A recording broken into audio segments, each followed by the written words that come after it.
Well, hello, ladies and gentlemen. How are we? Welcome to episode 19 of Two Idiots Learn to Code, a brain drain series. Those of you who've been following along, you'll realise that I made a mistake and I've actually broken my game code in the previous episode. And that's obviously a little bit of a problem. So I need to back that code out and try and think of an alternative way to do it, which really shouldn't be too much of an issue, if I'm being honest. But for those of you who have not been following the series up until now, I am one of the two idiots who learns to code. I am Idiot Davie, Amax Games Davie. I'm one of the co-founders of the company, and Amax Games is about creating freemium mobile games that are actually decent. That is, well, there are microtransactions, they are exactly that. They're microtransactions. They're not macrotransactions, they're microtransactions. And by that I mean that you're not going to see 50, 100, 200 pound subscription fees, in-app purchase fees for very simple things. We've not ruled out the idea of doing subscriptions, to be fair, to actually do look at a monthly subscription package, but that's not really been discussed in any great detail within the company. But the idea is that our packages should top up around about £15-ish, thereabouts. So the maximum any DLC should cost is £15. We may bundle some DLCs together at a later date, but for the time being, that's our ethical stance behind it, and we're streaming the entire process along so that people can actually see. People can see the process, people can see what actually goes into working on one of these games, and neither of us have learned to code in C# or Unity before. So the fact that I've got this far makes me actually quite proud of what I've been doing and how I've actually been doing it. And we have other games in development as well, so it's not just specifically Brain Drain, although Brain Drain is the poster child for it.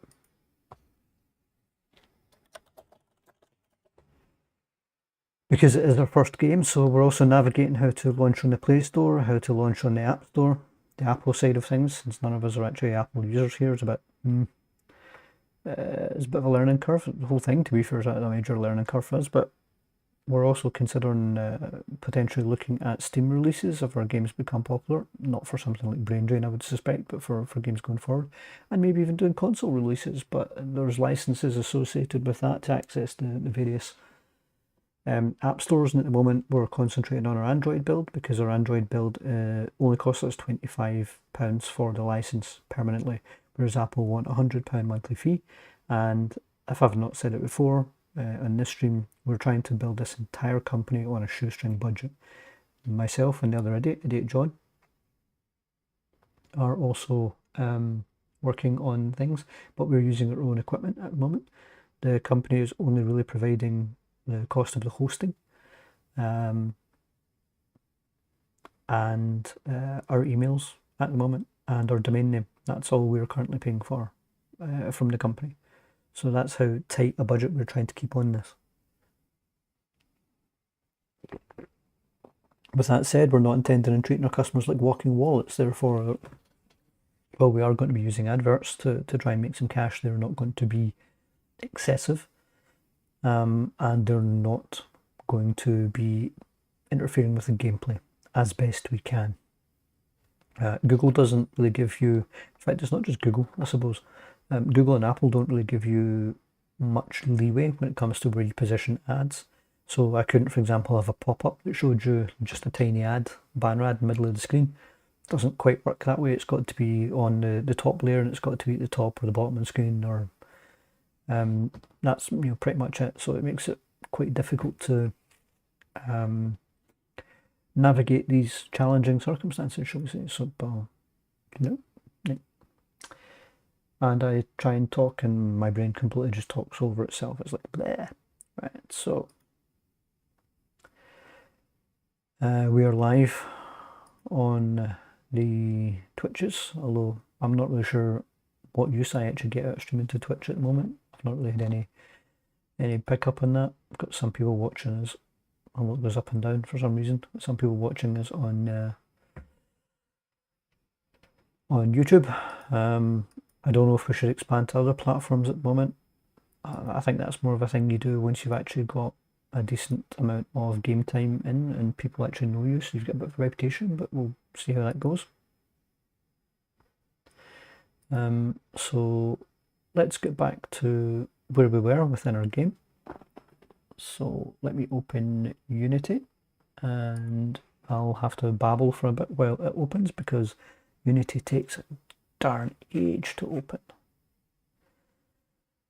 So Unity Hub.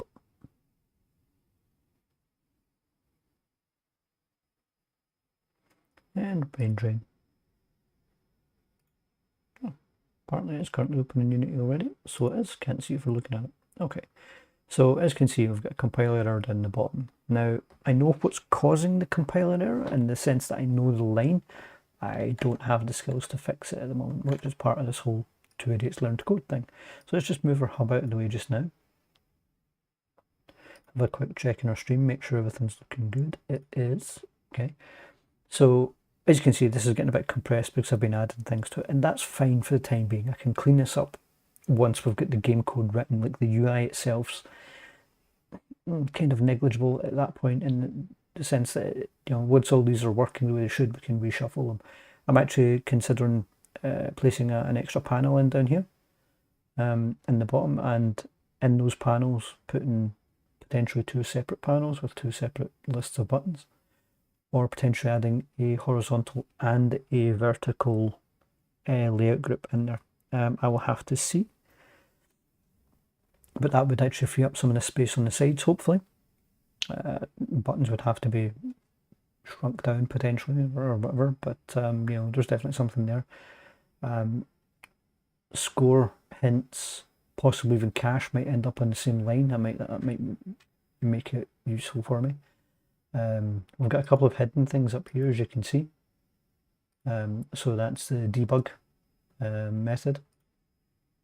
That I use that to just add any information I want to show when debugging.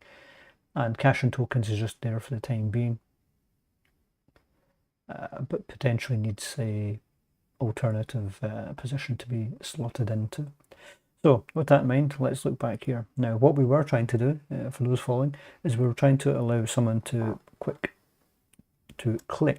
report question. When you click report question, it would send us a tweet. Why a tweet? Well, because trying to get it to add to a YouTube account, my original idea was to add to the YouTube community tab. That's not going to work. And you need like hosting and stuff for other ways for the application to send information. So for the time being, we thought a tweet would be useful. We're hoping that we don't get too many reports of questions.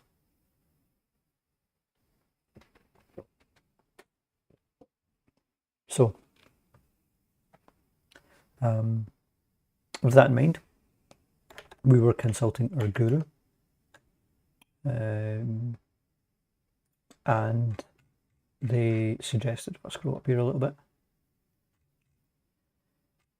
As you can see, we did quite a bit of work on this last time.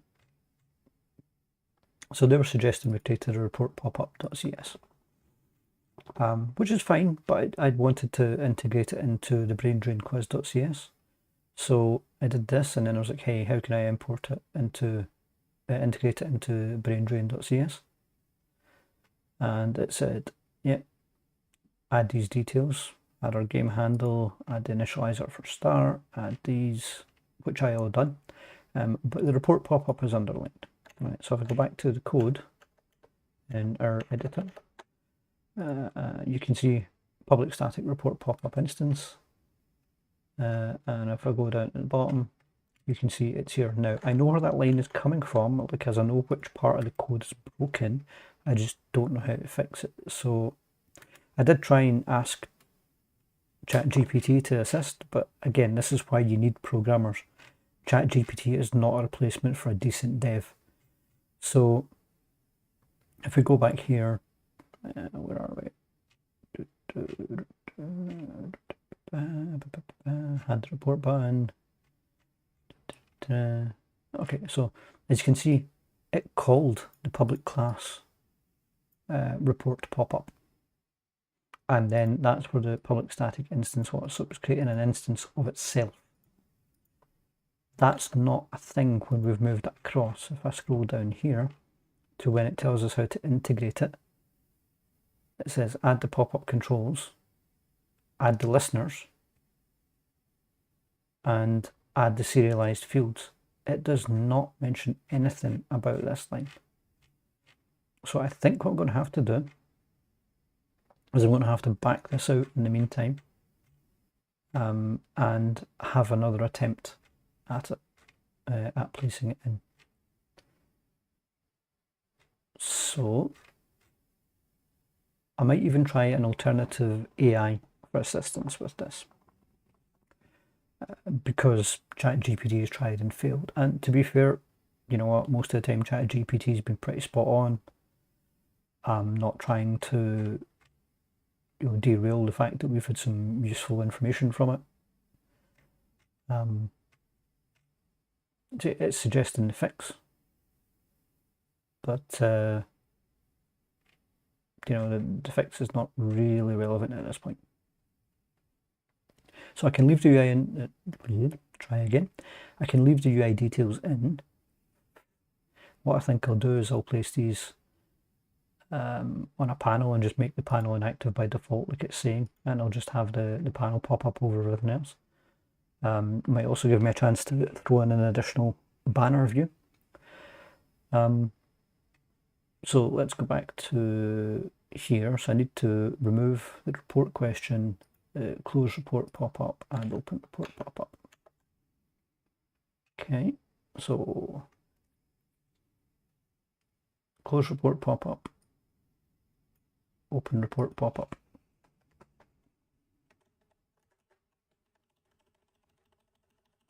And report question. Okay, so let's take them out for now. And jump back across.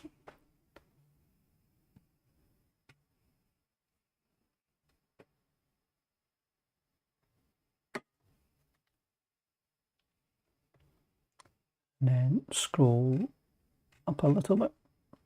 So we now want to remove the report pop-up.setPanel.active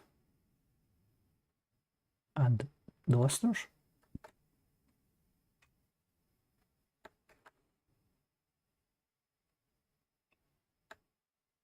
So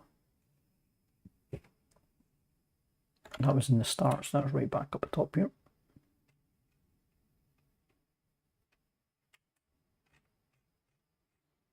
There we go. Let's just take this chunk out.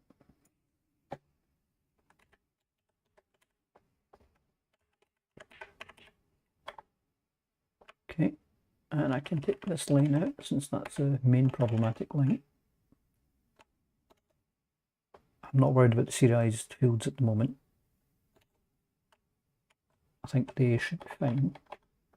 Okay, so if I save this, then go all the way down the bottom. So I don't recall where it told me to create the on-clicked option here, but I'm presuming it's back here. Yeah, on button clicked. So we shall take that out as well. And that should be all of our errors.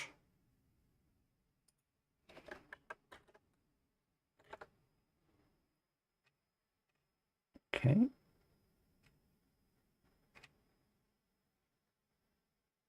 And I think that should be us. So I think we've walked this back as far as we possibly could for now. Okay, so how to try and resolve this? Well, let's go for a new chat over here. We're going to use and abuse Grok for an attempt at this. So I'm going to say, hey Grok,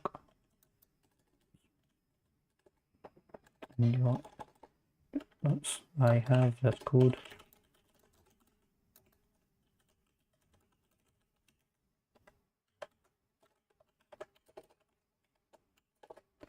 and I want to integrate this code into it.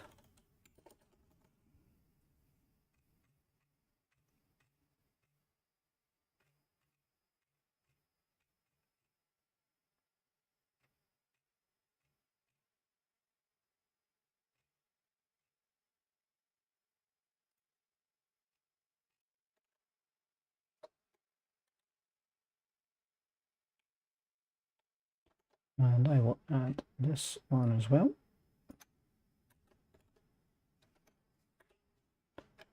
I'll put can USS.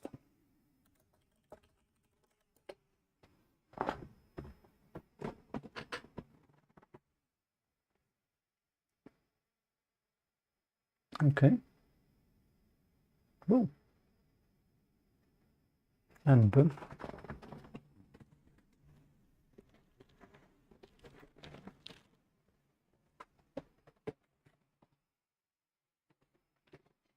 Keep moving to get comfy in my chair, and I actually think that it probably sounds terrible across the microphone because the microphone's now strapped to my clothing. Okay.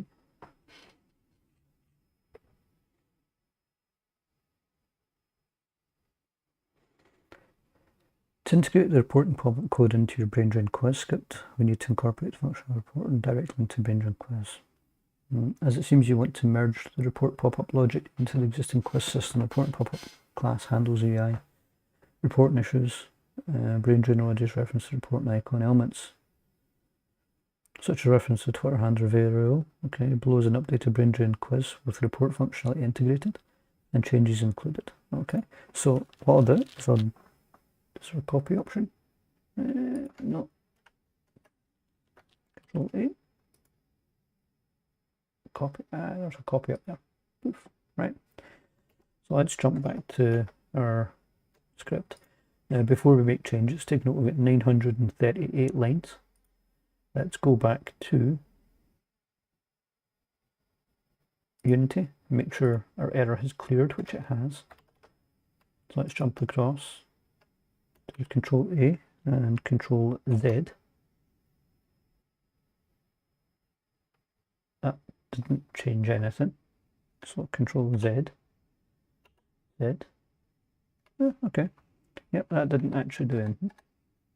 Control A. That's because it's not Control Z. It should be Control V. There we go.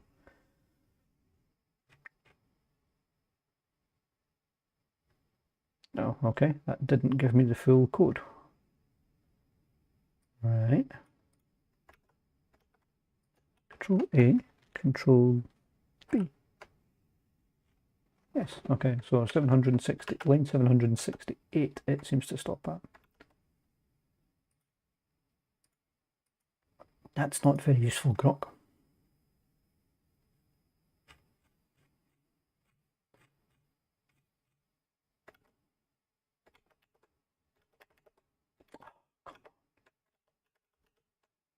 So 768, and it was update cache tokens UI.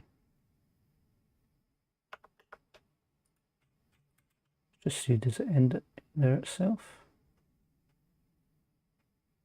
No, okay.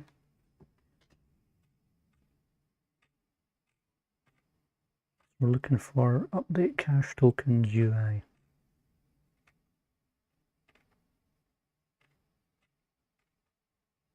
There we go. So if I copy from here down and do it, right click and copy.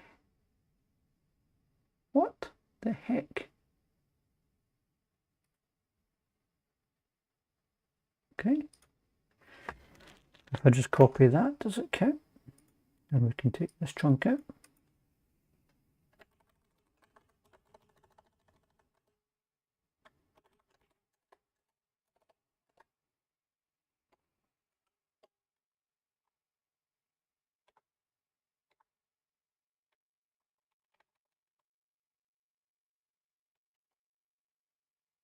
Okay, so that's interesting.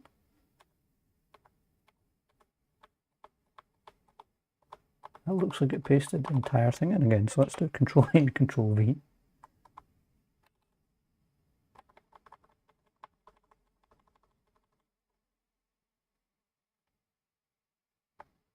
Okay. I don't know what happened there. Right, so let's save this. Doesn't appear to be any errors.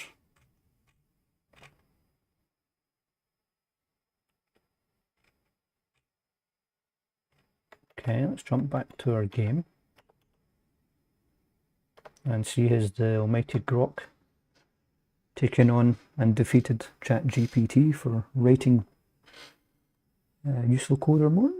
I mean, ChatGPT wrote useful code, it just didn't allow me to integrate it correctly.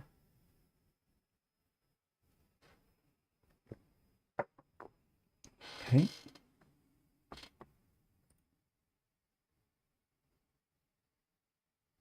Let's try compiling it, see how it goes.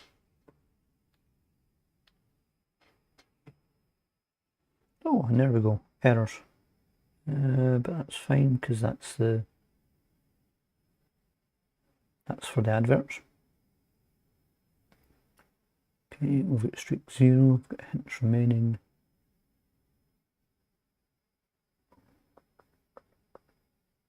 I wonder if I should maybe just move that debug one like across the entire top to make it look better. So report question does nothing. Okay, that's true because I've not hooked that up yet. So that's fine, that is to be expected. So I need to click on the report question button. I need to grab Quiz Database Manager, I think. No, Quiz Manager. Yep. So report question, bring Quiz Manager in. Oh, no, actually I need to do that, and then bring Quiz Manager in. Okay, and then it'd be brain drain quiz and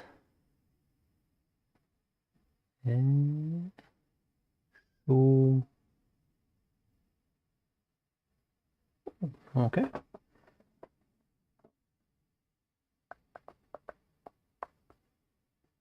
I don't know. So stop coroutine, no. Stop all coroutines, spend tokens. No. Oh, on report button clicks. There we go. I think it's that one. Right, so let's try again.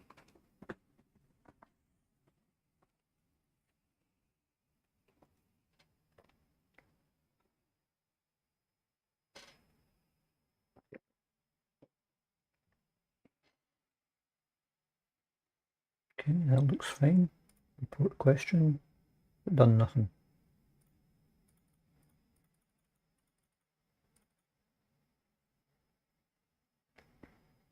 And no, that doesn't work. Interesting. So submit. Report question. Okay, so what changes? Something changes when I click submit question, right? Or report question. So question 208, it removes the question number. So you see here, I'll get question number, get the category, click report question number disappears. Okay. Right, that's fine. So why would that happen? So I need to go back here and find out what exactly is supposed to be happening with the on report button clicked. Because it does something. Okay, if current question not equal to null and report pop-up panel not equal to null. Okay, is report pop-up panel set? I think so.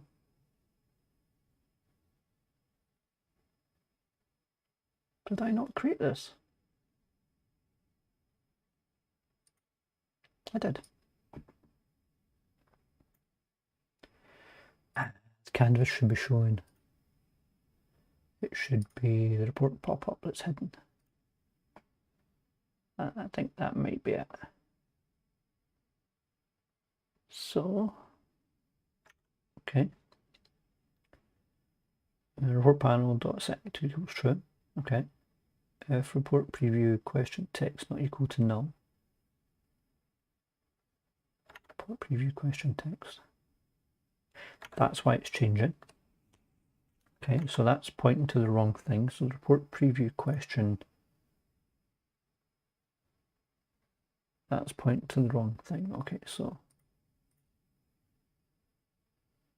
the what's wrong text. So I think that should be the report previous question. So let's go back here. Grab the what's wrong text and drop that in there. Okay, and jump back out.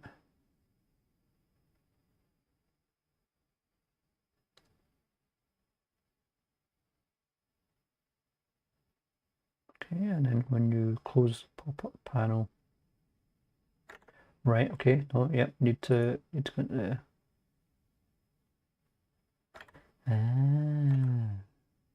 okay, so if we go back here, we'll get the cancel report button, but we don't have a way to submit it. There's no submit report button.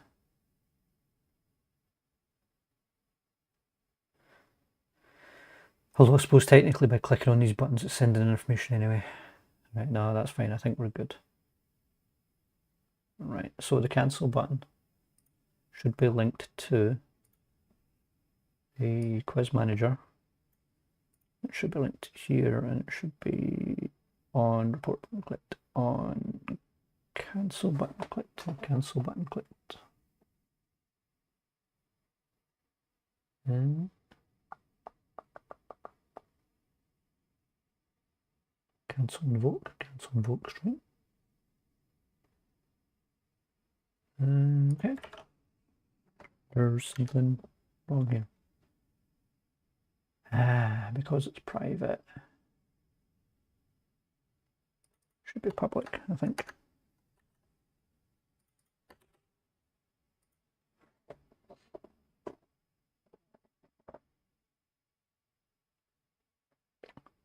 So let's save this. Jump across. So there should now be a close report pop-up. I think I need to change the name of that one to open report pop-up if I'm being honest. So let me go back in here, and here.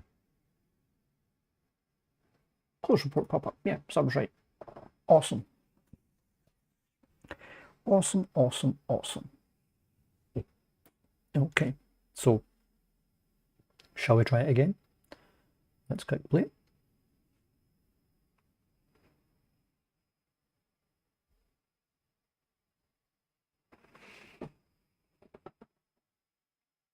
Okay, report question.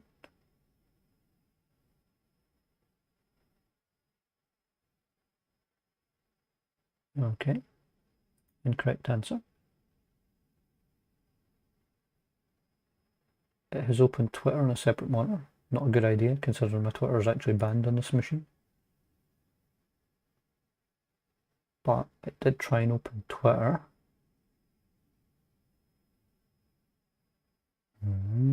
Okay. Right, so I'll need to log into Twitter. But that sort of appears to be working. We shall try that in a moment. Just give me a tick till I set up a Twitter account.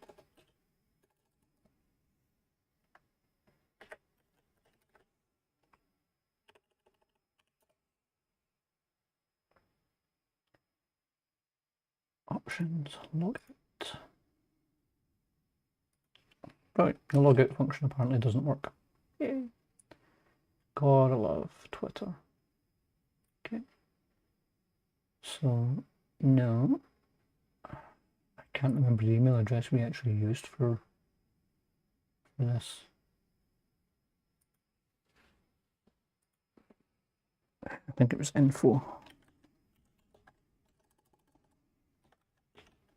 at amaxgames.com.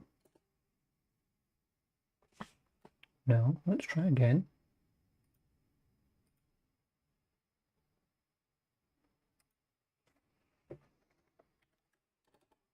info@amaxgames.com. We could not find your account. Okay, let me double check that because I'm very confused at the moment. So let's go and bring this up. Go to our homepage. Click on Twitter. And ta-da! Okay, so we are logged in. Okay, appears to be using my Davie Maxwell at Amax Games. Okay, it's fine.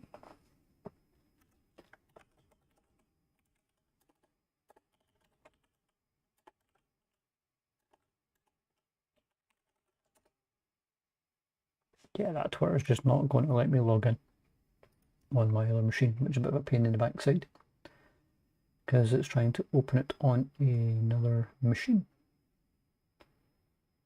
How can I resolve this? I can try testing on a physical device, perhaps. 21 people following us, that's interesting. Okay.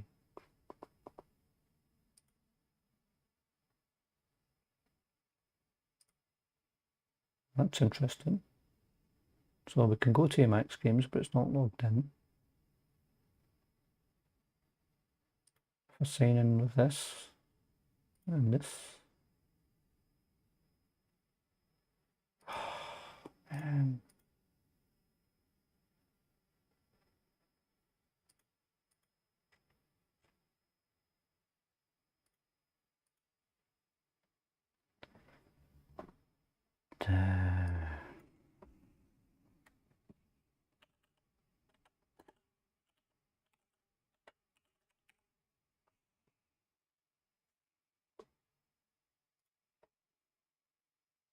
No.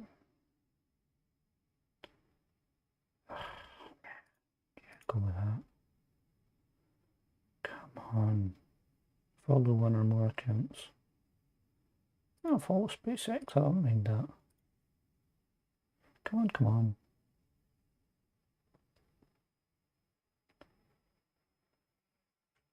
Right.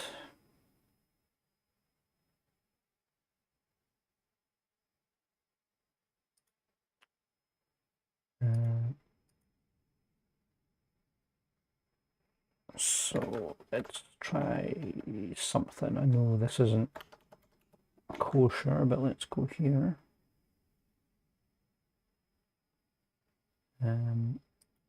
What I'm going to do is I'm going to put a debug in here. Debug. .log. And I'm going to put Twitter URL. Okay, and then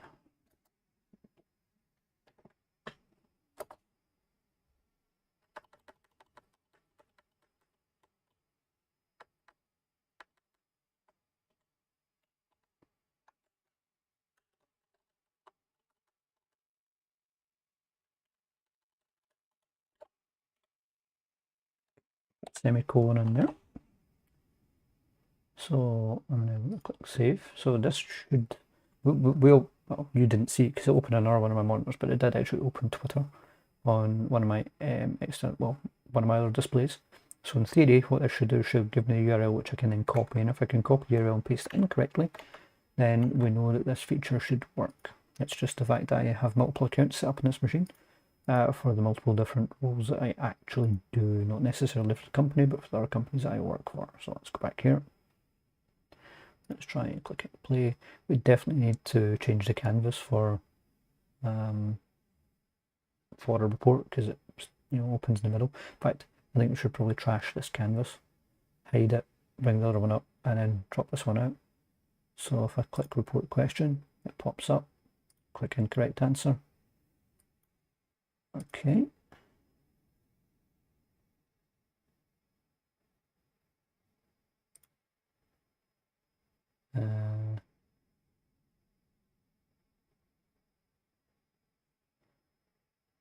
So let's just bring the console up just now.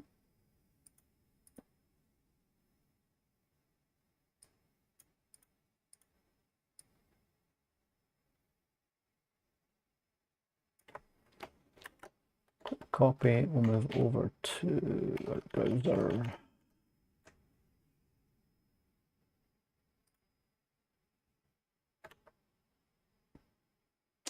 Which is this one. Go in here, Control A, Control V.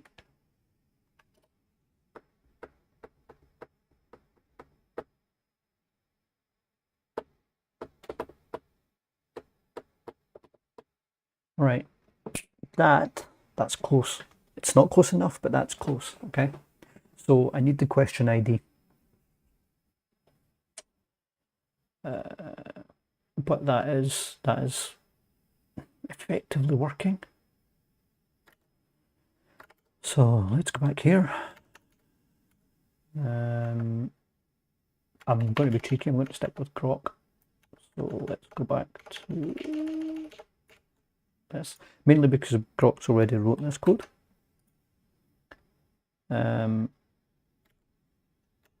So is it literally just called question ID? Question answer.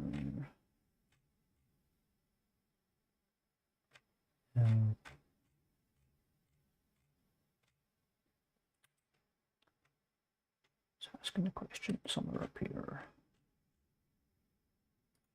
Just Control F, let's type answer. Okay, that's not as unique as I thought.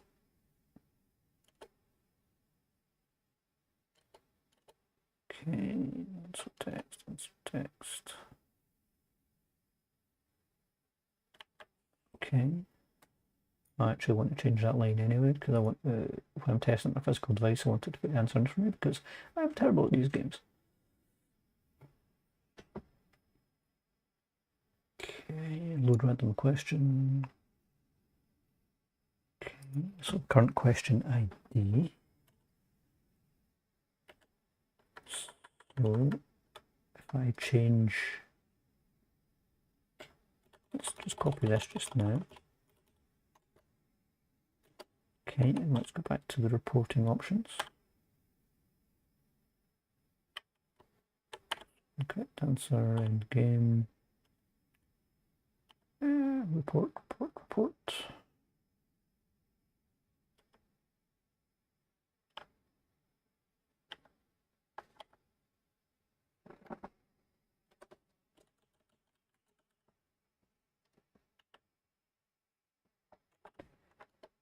Answer.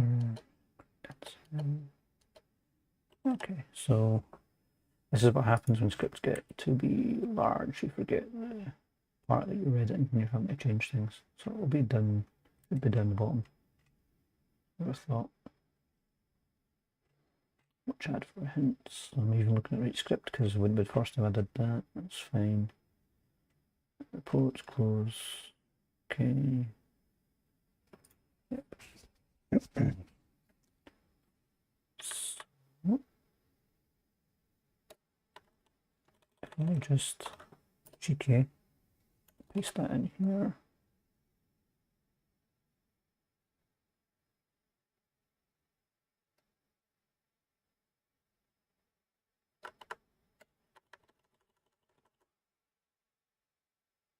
So that's the same. Yeah.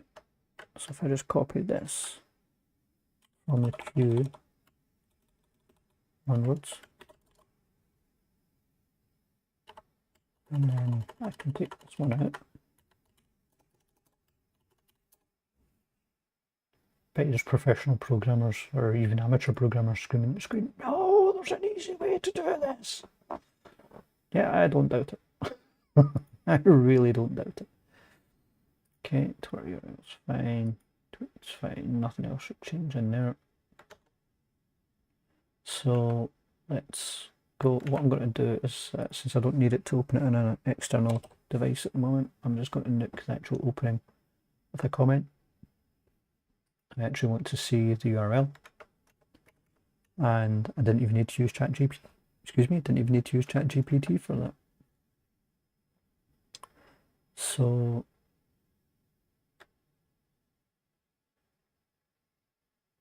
let's go back here.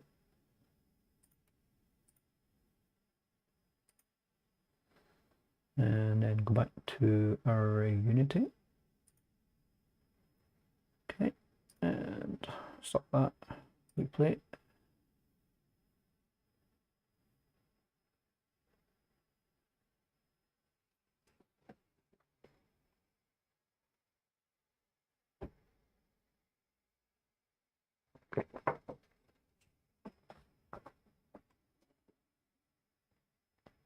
So report question, bad wording. Here's my URL.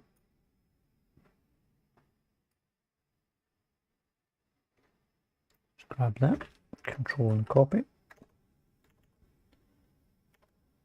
And back here, control V. Return.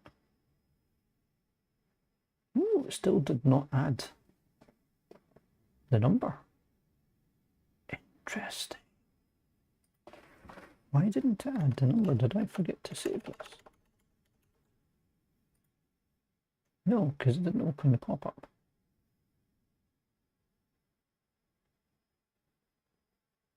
Ah, okay. So, yeah, I'm an idiot. I am, in fact, an idiot. So I need to change this. So I updated it in the on report button, but I did not pass that detail through. Because, as you see here, it's still just the current question. So if I do this and hit save, okay, and then go back to Unity, wait for it to recompile, stop that again, hit play. Play.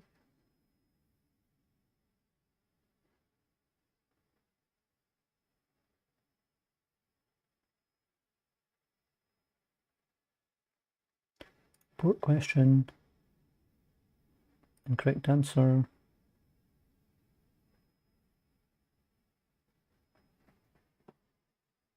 Question 24, there we go, Q24. So it looks like it's picked up this time.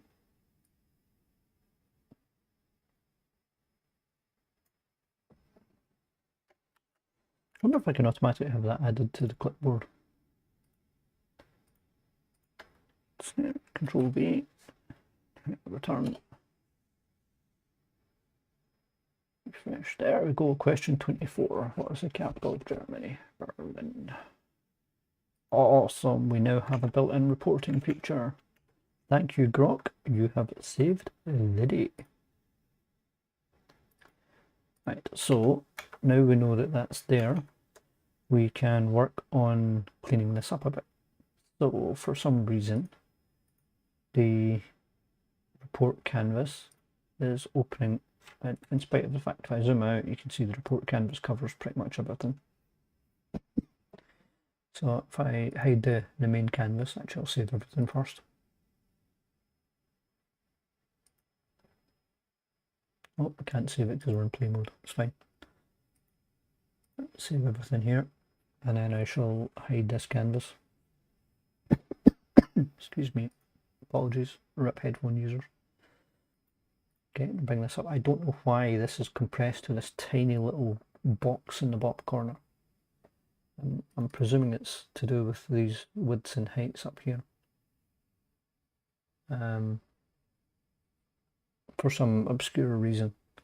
I mean, if I change these to 0 and 0, yeah, that's looking better.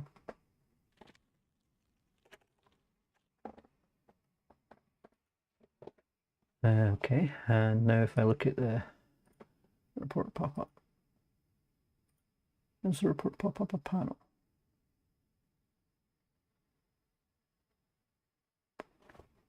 No, it's not. Is it? How can I tell?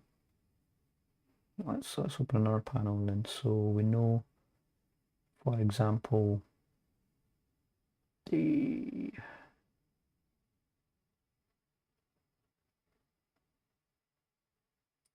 canvas. Maybe I'm rethinking something. It's not requiring any additional thought. Okay, right. So this is the maximum. If I now go to resize, what's wrong, text? Can I stretch this out? I can't.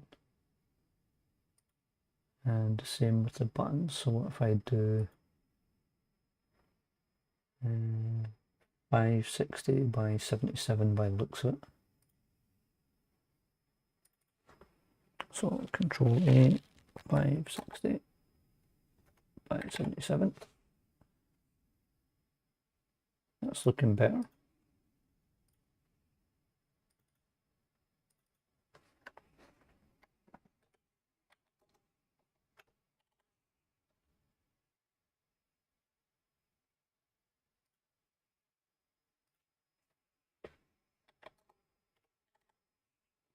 Okay.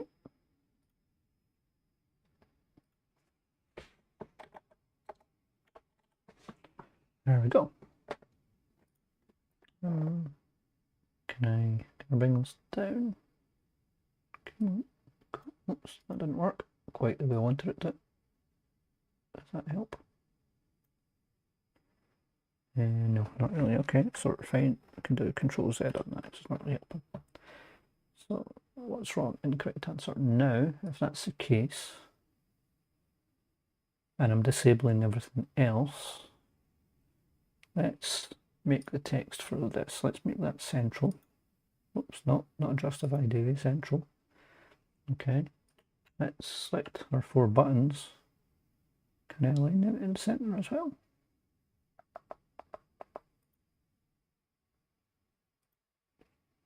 It does not look like I can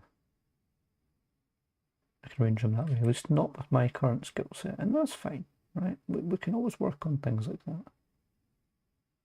Okay, so in that case, does that mean I can move them to the side a bit? I can't move them inside a bit. That's interesting. Okay. So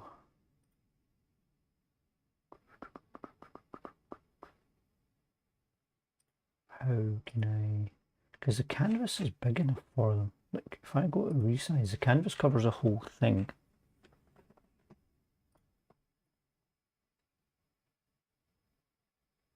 If I go to resize the pop-up, what the heck happened there?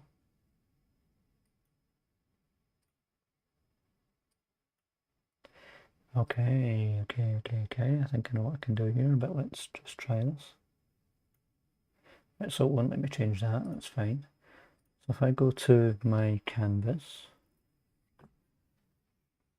can I center align this? Okay. And then if I go to my items, select all 4 of them.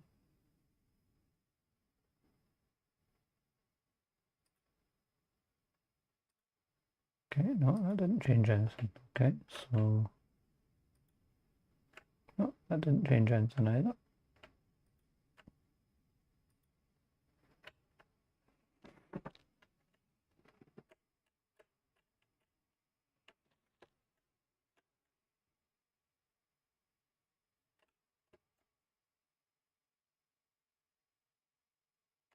So alt sets position. Oof. Right, actually, no, that can be fine. Because if I then do this, okay, so if I do this in alt, no.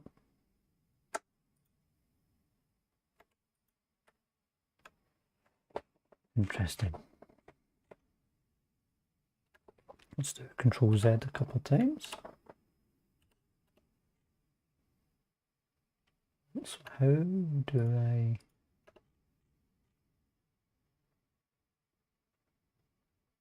How do I move these? Because the fact that it's off center is annoying crud out of me. Well, I suppose technically I could just resize them to fill that gap, and it wouldn't quite look so bad. Is that maybe an option? Is that my quickest option, to be fair? Just resize and then pull them out. Oh, it won't let me. Oh no, there we go. Something like that.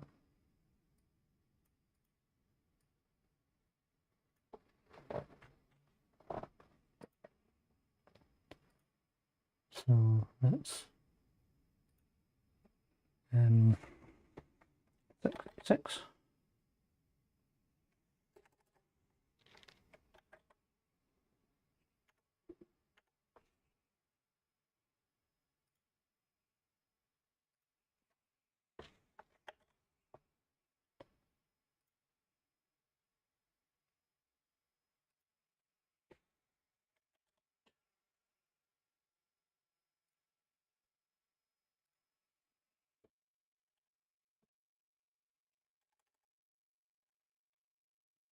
Okay. Right, that doesn't look so bad.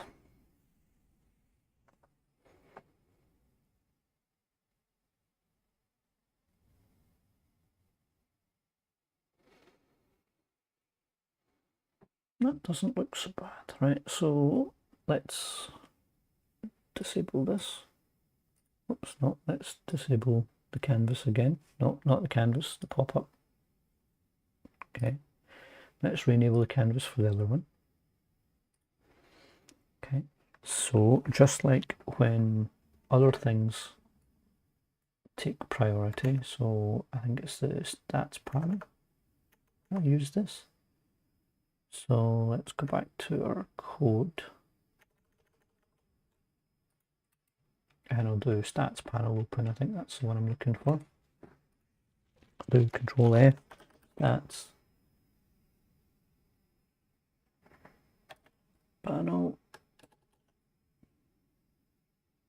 And of course, that would be in the stats panel controller, you idiot.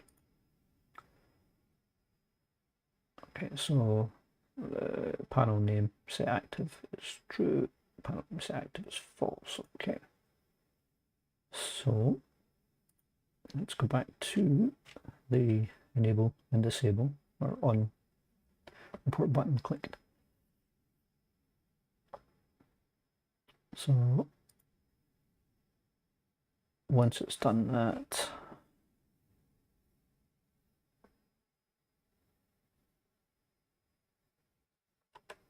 it comes out of that. Could be, what's the panel called for the main menu? What's the panel called for the main game?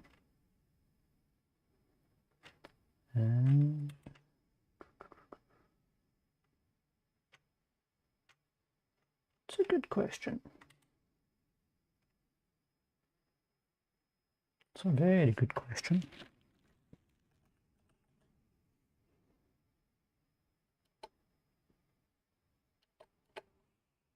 Okay, right, so I need to steal something from stats panel anyway. I need to find out. Main menu panel. Okay, so we'll have that would be changed to main game panel, right? So we can do that. So we can bring this across, go into brain drain. In here.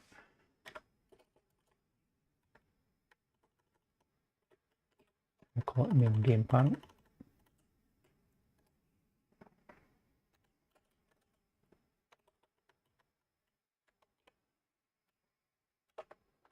Okay. So that's fine. And then go back to our Tweety bit.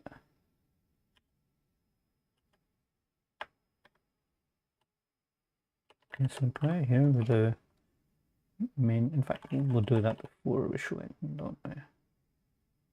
Actually, no, we don't. So, main game dot set active true.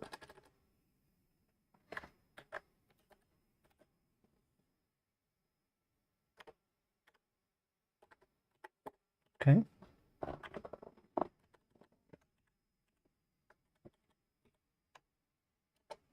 Also, I don't like how it wrote that code. I prefer everything to be quite clean. So I'm just adding some brackets to that. So when you close the pop-up, it sits in the main menu panel. Okay. And when you open the pop-up, before it does anything else, it should set that to false. Okay, so I'm either about to break my game or it's going to work. So let's try that. Go back in here.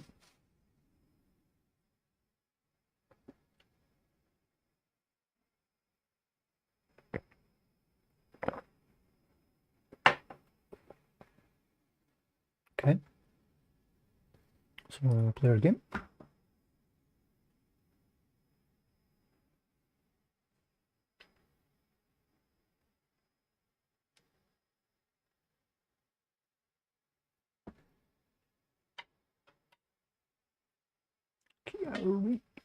Okay, so report question.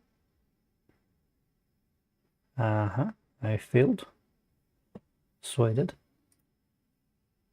So I need to go back to Quiz Database Manager and I need to give it the main game canvas. Yep, I think that's it. So let's try that again.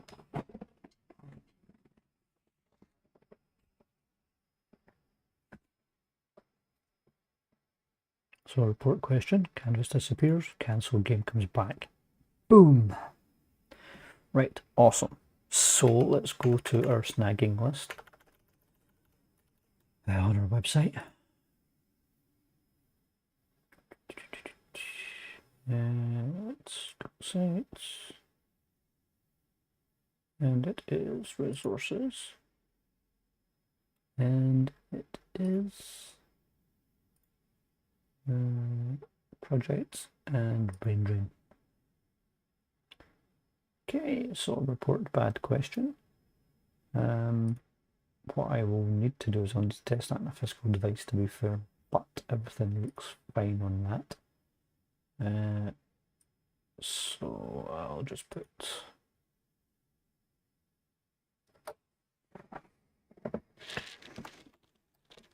needs tested.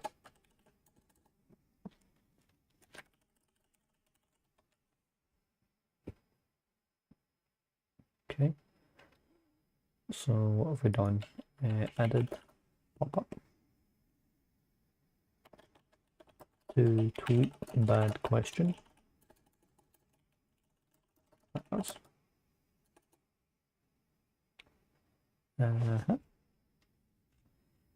And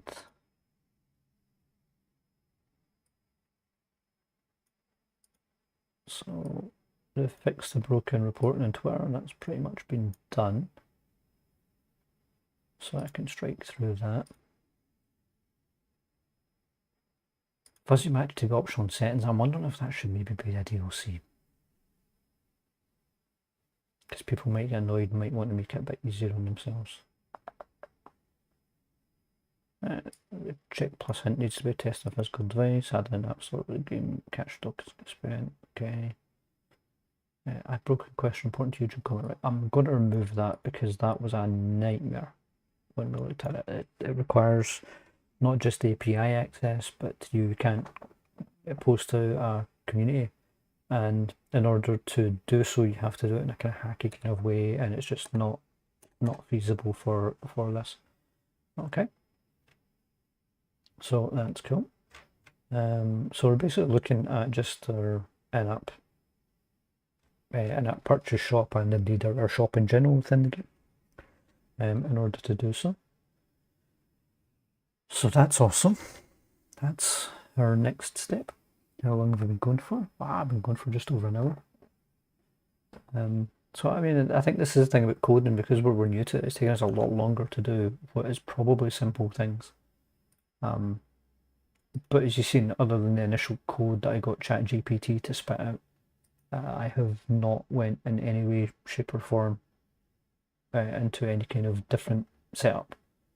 I went in and added the open and close code, for example, myself, and things like that. So that's cool, right? So again, I'm learning. Well, I'm not mindlessly just pasting in code from the GPTs, or in this case, I have to admit I'm impressed with Grok. To be fair, I've done a few tests in Grok, but it's the first time I've actually used the code. I do like the fact that it did dump out the brain drain quiz .cs script for me, but also showed it in line. The copy and paste issues aside, that wasn't too bad. Something you might have seen before, I think it was yesterday, I gave it the brain drain quiz and asked it to do a code review on it. So I think what we'll maybe do is an episode at the end, once the game's kind of tied in, to basically review our code. Hopefully that helps. So let's go back to our game interface at the moment. Okay. We need to try and potentially clean this up a bit, I think.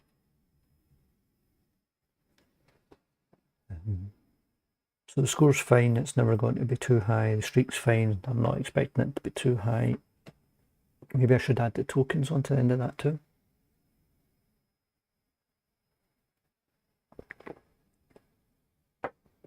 So it adds lives, cash and tokens, or maybe hints, cash and tokens. What do we think?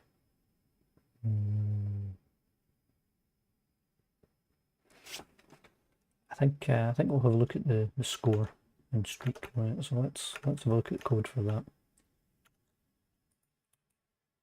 So we can close this just now.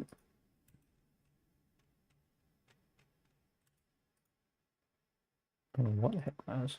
Breakpoint? No idea.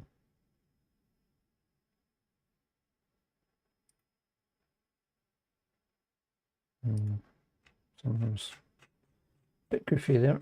That's fine, it's working, not too worried. So I'm looking for score, or in fact streak's probably a better option.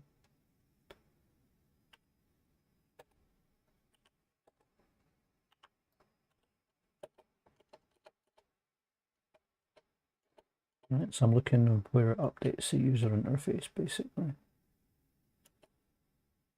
So update streak, update score UI. So it's going to be in there, isn't it? I need to find my update score UI. Update score UI, yep. Okay, so it's in here.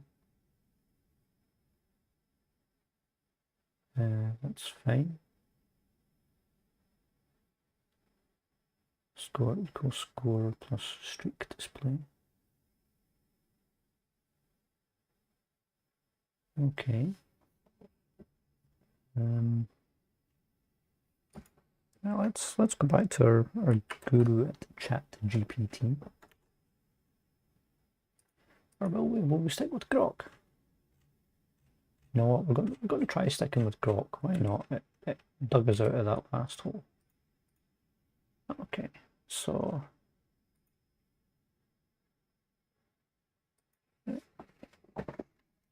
thanks, that worked.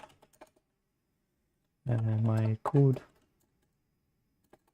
I'd like to update my code so that score the line that shows the score and streak also shows cash and tokens.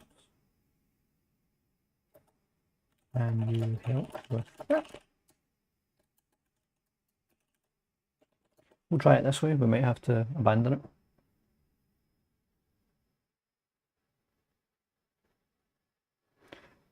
Grok gives a heck of a lot of information when you ask it questions. Like, it's definitely,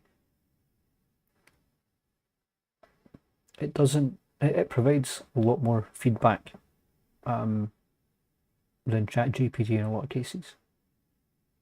And it also seems to be, it's not, awesome, you're great, fantastic, whoop, you're a superstar, and all of the other kind of weighted information that's inside ChatGPT, where it's really just, talking very nicely to you. It's buttering you up, I think would be the official term. Start writing the code. Oh, give it a minute or so. I actually think when it's finished writing the code, I think that's why that Grok icon keeps changing. It's still writing the code.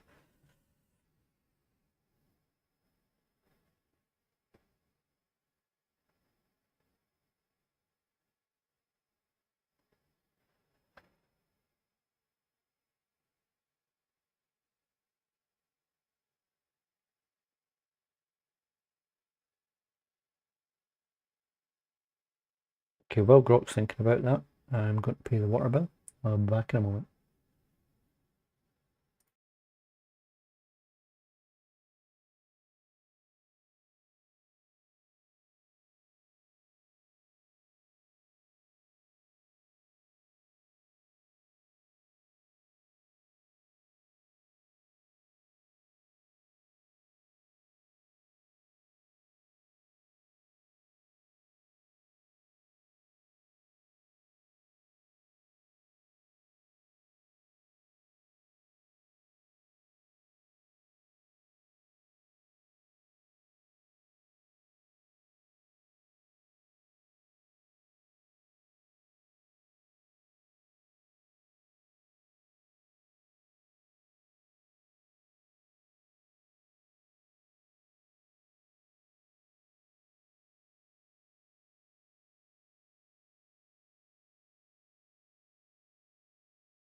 Okay, I'm back and it looks like Grok has finished. So, what's it say? Append currency display to the scroll text alignment, so it's now red scroll text plus score.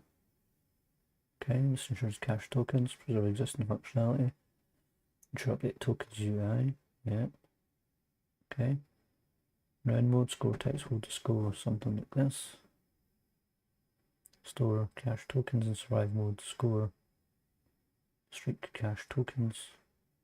Okay.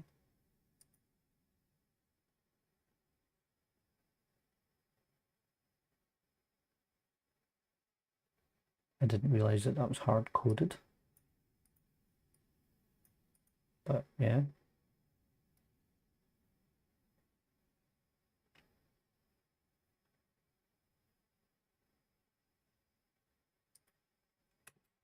So let's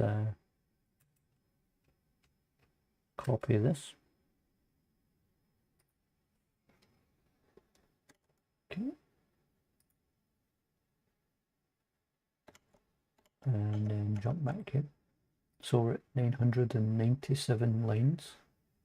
Remember, I track the lines because it can tell me if it's removed a chunk of code, which happens. And it's actually removed some lines from this. don't quite know which ones actually. So I suppose this is the difference between Grok spitting out the entire file each time and ChatGPT only providing you with the updates. So let's save it, start, see if it works. Oh, I know what the differences would be. Control Z. I know what the differences would be.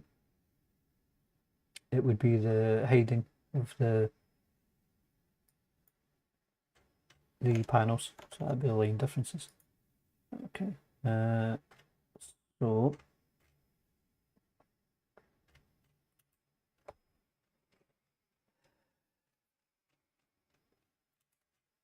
need to find the sections actually updating. So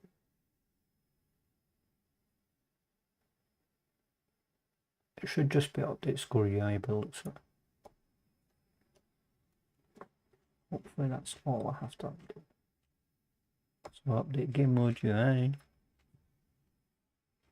Survival timer, check. Load next question, end game. Update score UI. Score street currency display. Okay, currency exchange cash and tokens, yeah. So if I just copy update score UI and then find my update score UI, which is where I was looking to put this in the first place. Update counter.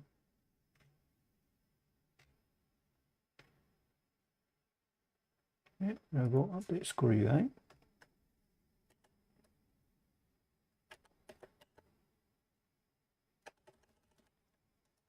Okay.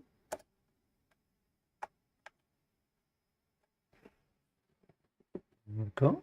Seems to have added a couple of lines to it. No errors. Let's jump back to our game. Give it a moment to recompile.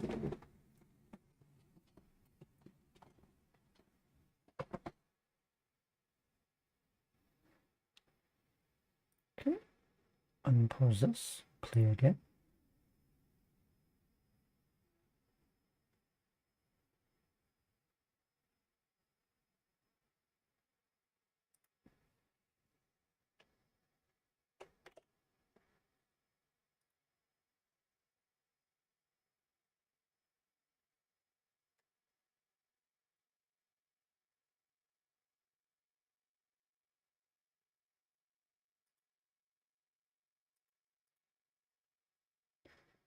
Okay, there we go. We now have streak, cash, and tokens. Maybe hints should go up there as well, and then I can drop that line out.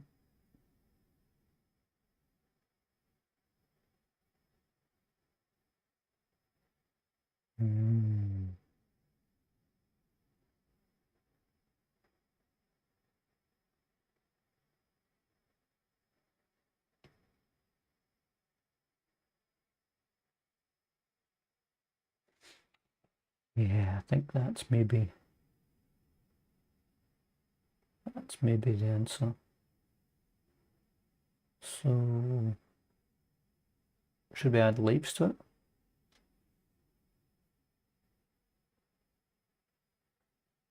Although I've just realised cash and tokens don't appear to be updated. You're incorrect. Okay.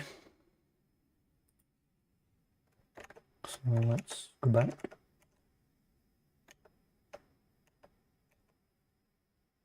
Let's go back to our actual code.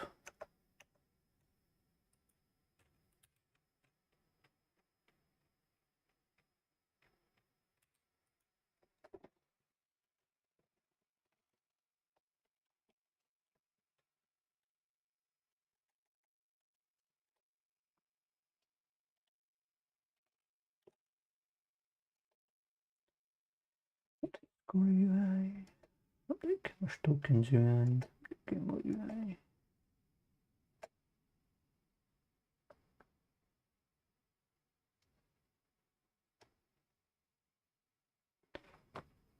So inside update score UI.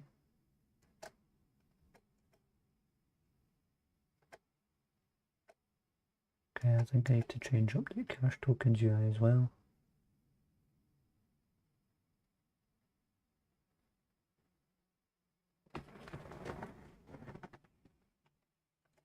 Update score UI. Okay, cache displayed, cache and tokens. Yeah, I mean, okay. Yeah. That's exactly what it's done. It is not actually loading the cache or token information. Or maybe it is, but it's not. I mean, it's not been passed that information.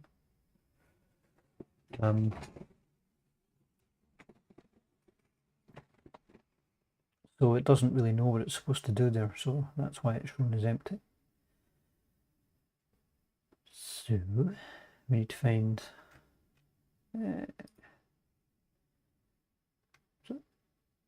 update cache tokens UID, or update cache tokens UI even.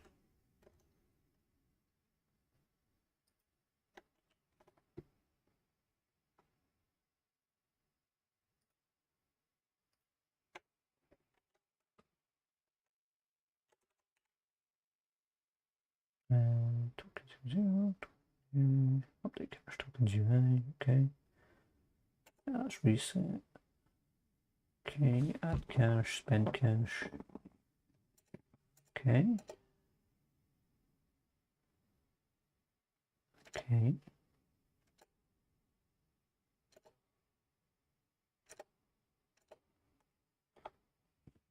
So where is the actual update cache tokens UI?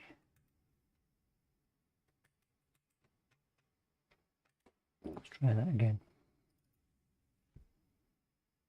So next, next, next, next, next, next, next. Okay. Right. So cache and tokens should be there.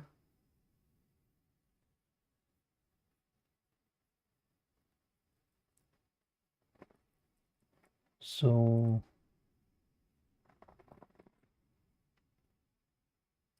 okay. So maybe I just need to do a cheeky update cache tokens UI.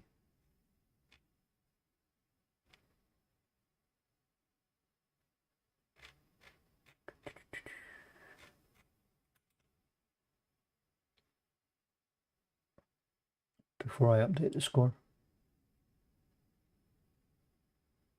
Add cache, spend cache, add token, spend token.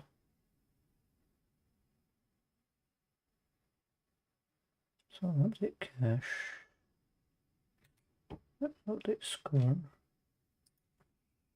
So to throw a cheeky update cache UI in here.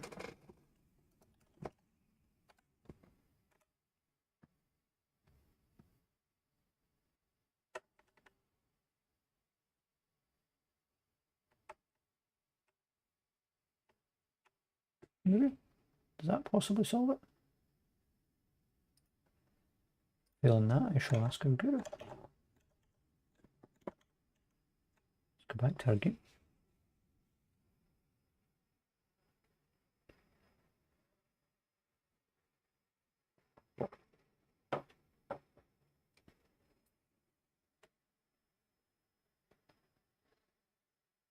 Hit play.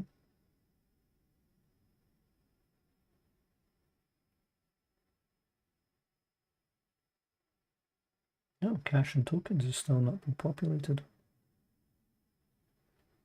Yeah, let's just okay, so it gets populated when you click submit. It's not populated right away. That's interesting. I wonder why that would be. Because it's obviously been set before. No, that wouldn't make sense. Okay, anyway, we need to move hints in there. We need to find out why it's not updated on the first one. So,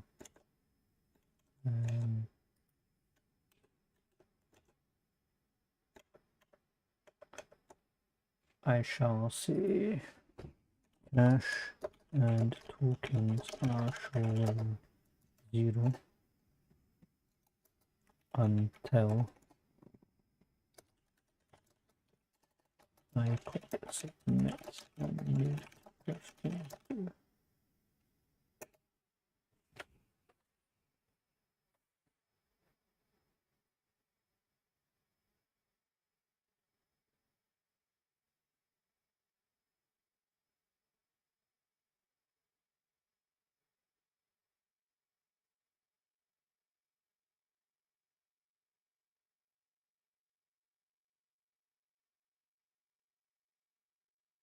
okay.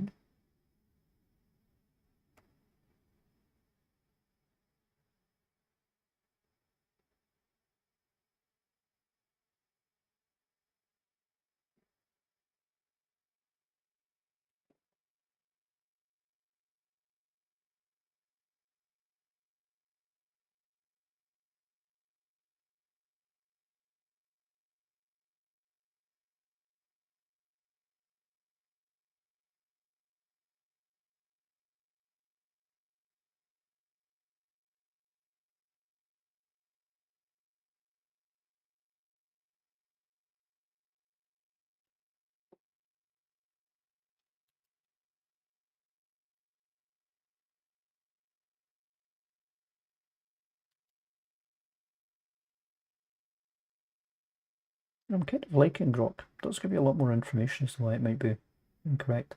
Don't know if this is Grok 4 or Grok 3. I think you need to pay for Grok 4, so I think this is Grok 3. Which kind of makes me wonder how good Grok 4 would be. But again, it's £360 per year, or $360 per year. Can't really afford that at the moment as a company.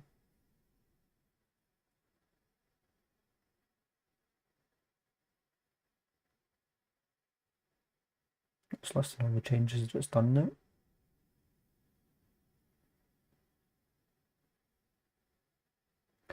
Oh, I can't just copy and paste this though, because of the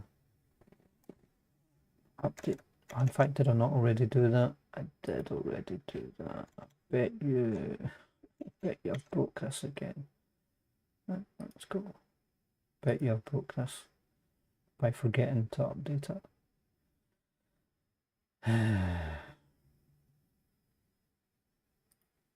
No. No. Awesome. Don't remember updating that, but hey ho. Glad I didn't break it. Right. So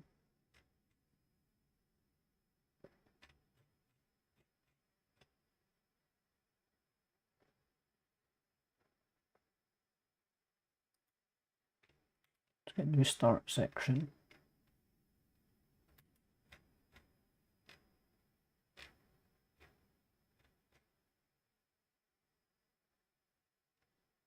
It's a start about here, isn't it? That's a start about here. Okay, so start about a week.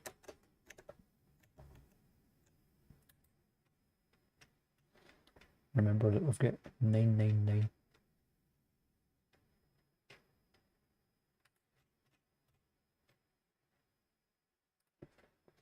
Start down to a week.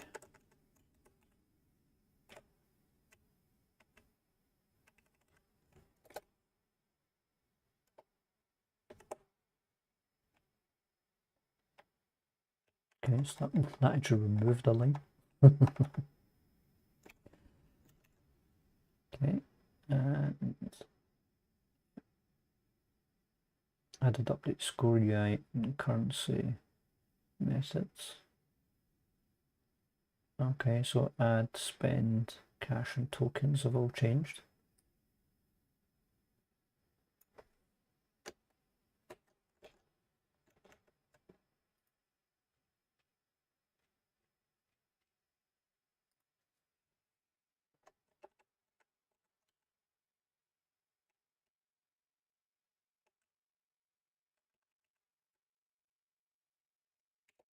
Okay.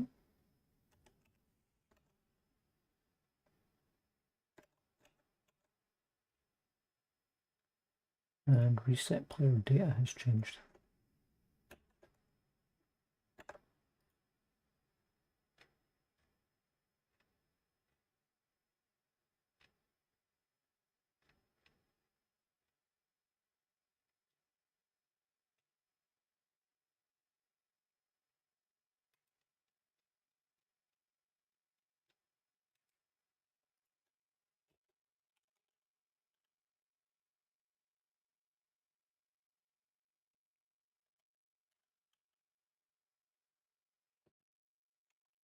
Set player preferences.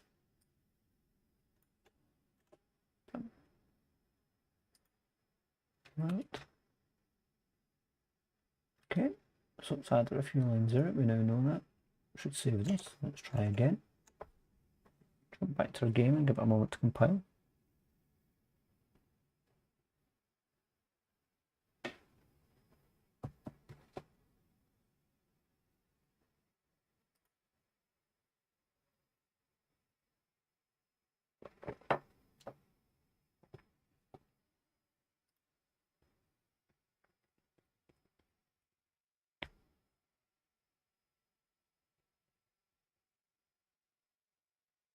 Okay.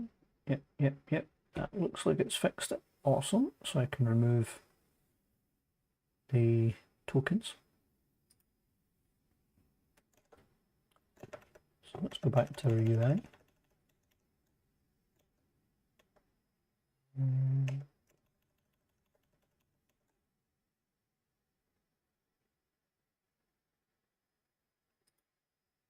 So that can now be hidden. And that gives me a bit more room. Let's select the debug one. Let's go to resize.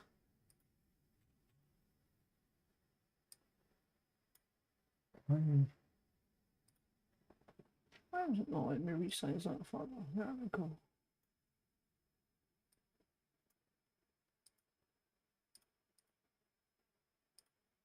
So I can do that. And I will set my line up. So that gives me a little bit more space as well because it's not taking up 2 lines. So hints remaining.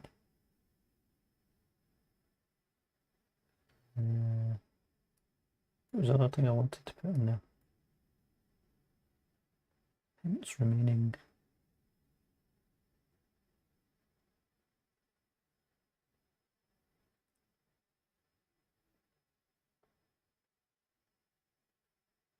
Can't remember.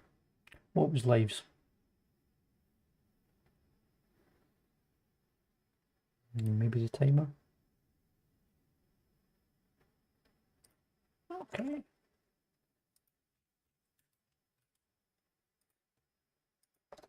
So what I'll do is I'll give it my entire code now so it works it out. The changes I've made. Then we can hopefully copy and paste again.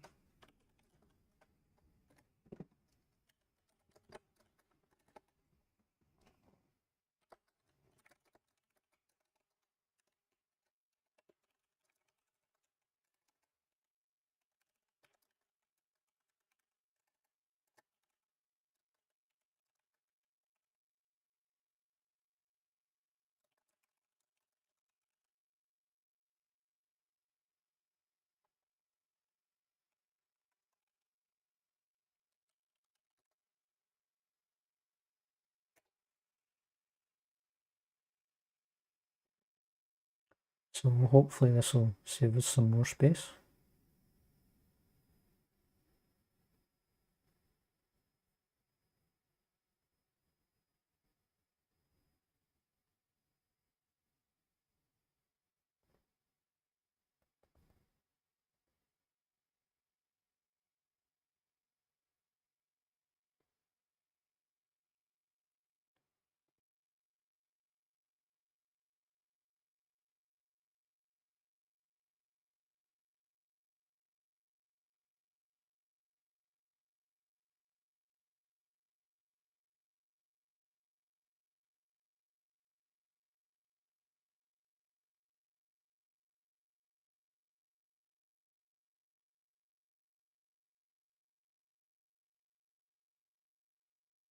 taking its time to think about this one, but hopefully I should just be a complete copy and paste method.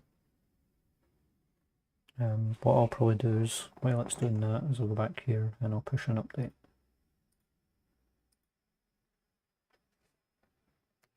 So added in our reporting system to Twitter and cleaned up UI where score line now showing text. No, live cache and token.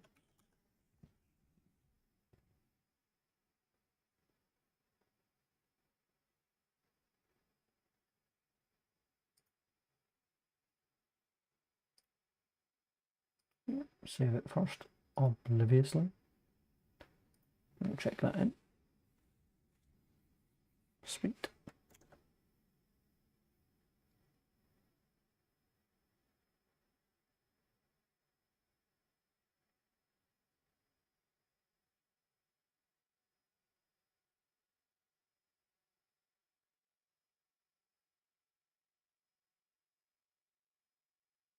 I like the fact it adds testing suggestions to this. The additional notes are quite cool as well. So let's just try. I copy and paste. So go back to our code. Remember, we were 1,002 lines. We finally broke 1,000 lines for a single script. We're at 1,009 now. So, oh, cancel. It's added some random crap in here.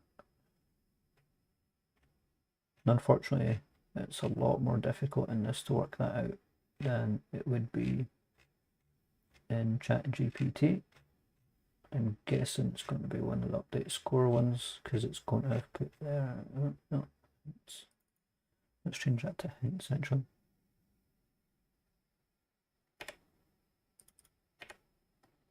Rather than hints remaining. So let's save that. So where is the Unicode? Unicode. There it's there. It's got to be the infinity symbol.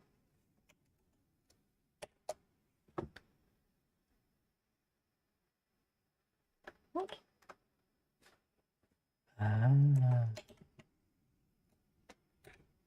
Just do that instead. Okay, yeah, that'll let me save it. So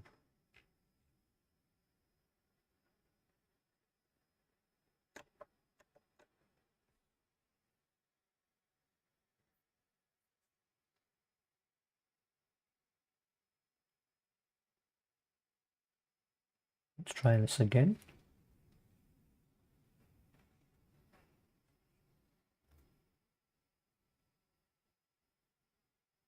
Okay. Right, so we definitely need to resize these because it's getting too small to read, but it is buying us some more space back because remember hints is going to disappear after this. Token lives is correct as well. So let's just wait for it to time out on this.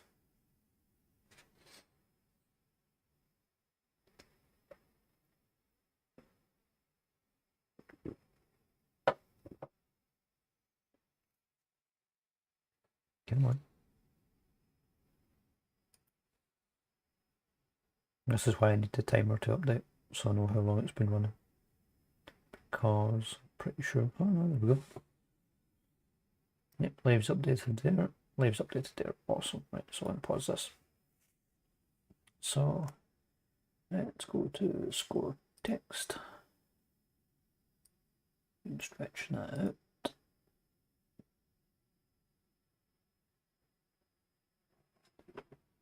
Score text. Stretch that out, and hint counter is no longer required. Okay.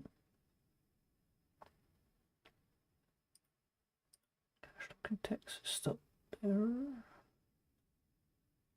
So cache token text can disappear as well now, though. And you can see we're getting a little bit more space as we kind of disable some of the debug things that we've placed in here. Okay, so let's save that. And I'll just hit play again, double check that it's still working.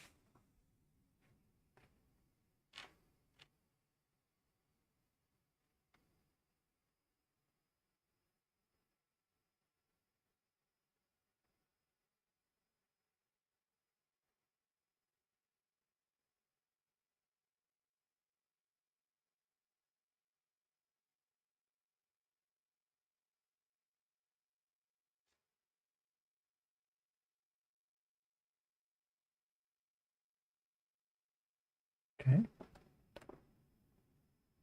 Everything seems updated there. That's looking better. So score, streak, lives, hints, cache, tokens.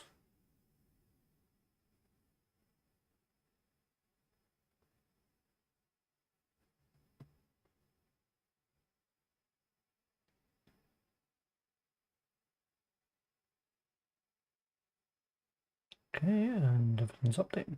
Awesome.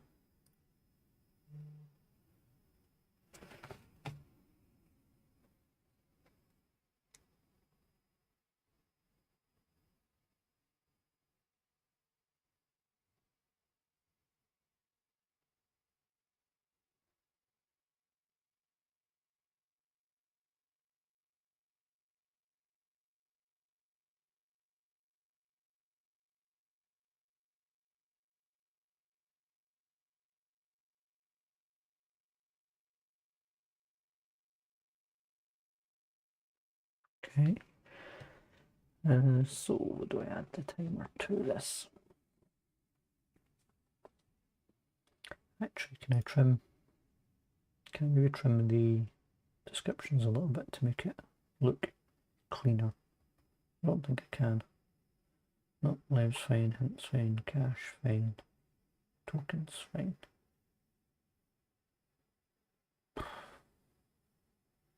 Cache I could always change to the pounds though, I suppose, but it wouldn't really help. You're only saying like 3 characters.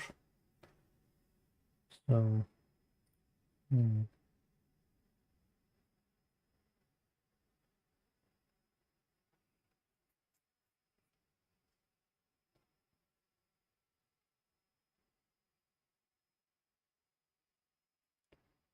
Right. It's fine. So, what do we think we need to do next? What do we think we need to do next? I think we've cleaned this up enough.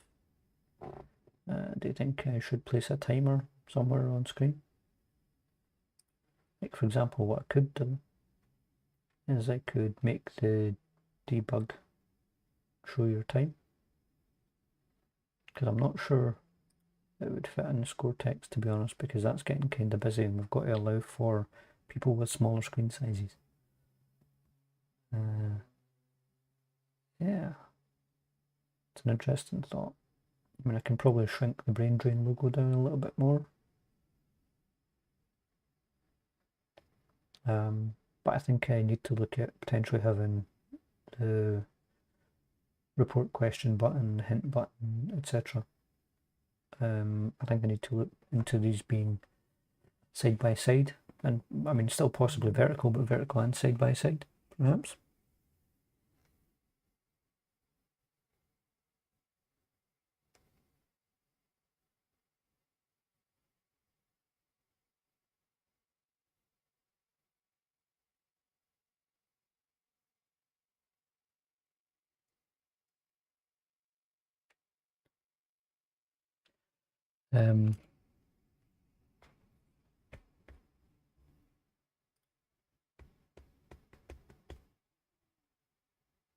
Yeah, I think the next thing we should probably think of adding is maybe a pause menu. Sort of a pause pop-up. Actually, no, I was going to add a banner, wasn't I? I was going to add a banner to the report question. So I was, because again, these are the things that are going to be out of the way, and they're not going to interfere with the game. So I'm sure I asked it to add a banner earlier on, and it gave me a really simple way on it from yesterday's chats.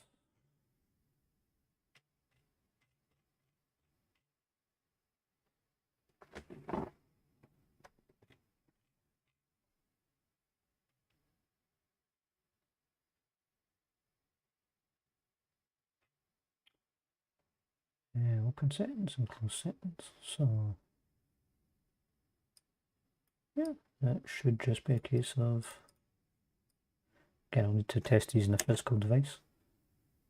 But when I open it over here,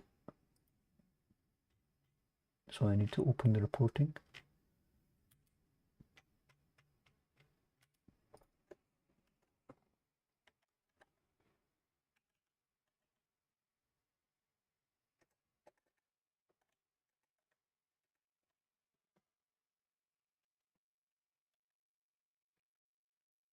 On report button clicked.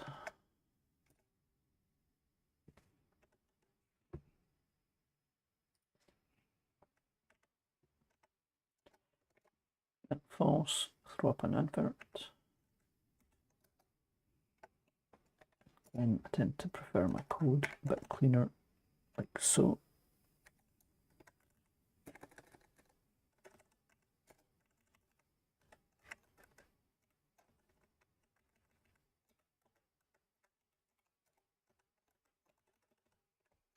Okay, and same with close. Close it before we set the other one there. Oh, that's the wrong one.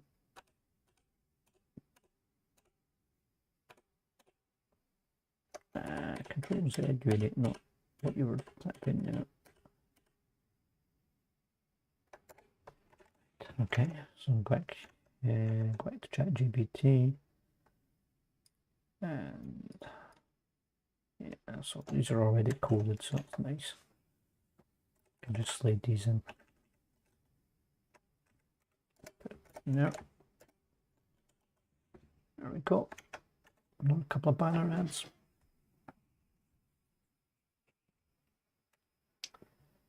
So, what would I show in the pause menu? Other than pause and resume. What do you think we should show in the pause menu?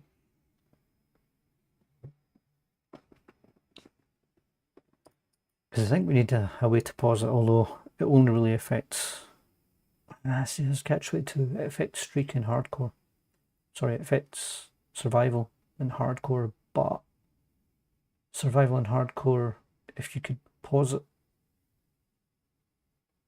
when you pause it, I need to blank out the screen so that people can't pause it and copy and paste the question to get the answer. So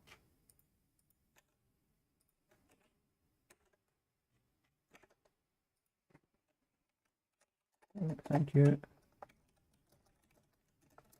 I have updated my code. How would you suggest I add a pause mode to this? Pause. Maybe pause mode? Pause screen? I add the ability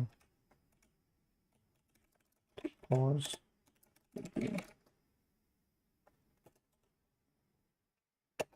So I'll ask it that, give it a code and see where it goes.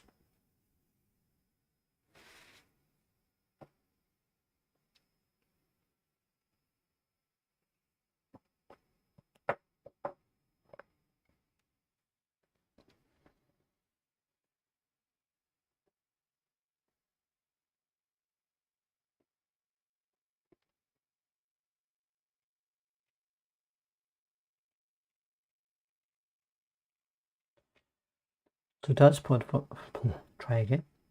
To add a pause function to your brain drain, guys, you'll need to implement a system that temporarily halts gameplay, including the pause and time and survival hardcore, disable user input, and displays the pause menu. When unpaused, the game should resume exactly where it left off, restoring the timer and re-enabling input. Below outline suggestions approach implementation pausing. Since this involves modifying the existing Bridge Request CS code, I'll provide an updated version with the pause function integrated, ensuring it works seamlessly. Okay. So add a pause button on the main menu. Yep. Add a pause menu panel. Yep. Buttons for resuming the game. Returning to the main menu or quitting. Yep. The program should be hidden. Yep, the panel should be hidden by default. Okay.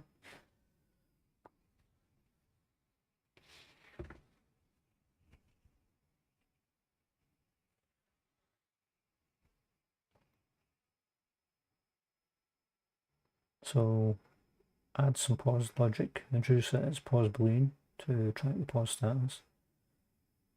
Time scale equals 0, it frees each time. Okay, and then uses time dot time to catch back up. Okay, disables user input, submit button, answer text. To prevent interacting during paused.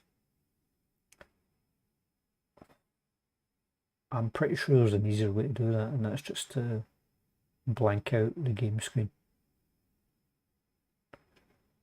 Resume logic, code modification, all fields and pause button on the menu panel. Updated code. Okay, so add paused fields. Yep. So let's try and implement this.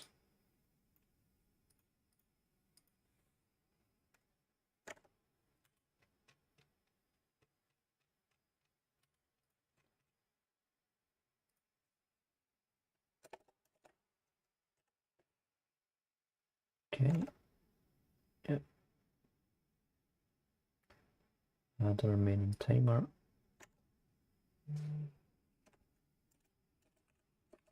Yep.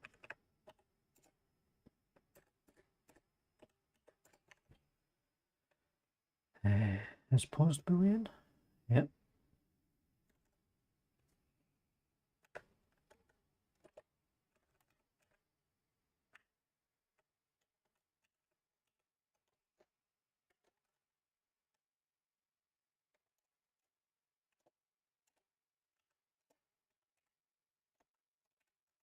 Add that in here, we'll just put pause settings.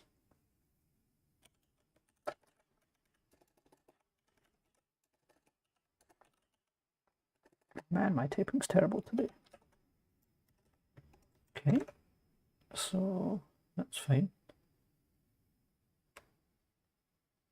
I'm sure pause menu panel didn't start, so I need to create these, so that's fine. Let's save that for now, because that doesn't really change anything. Let's jump across here.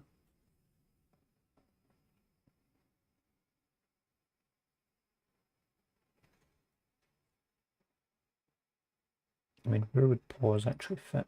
What's that? It's feedback. What's hint text? Okay. You know, feedback and hint text could probably be combined. So they could.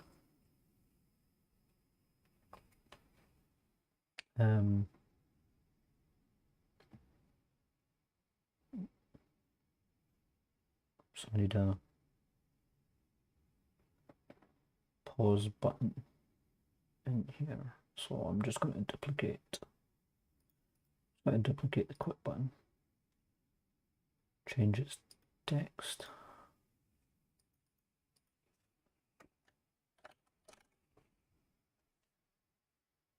Okay. And then in the rename it here. Let's pause button. Okay.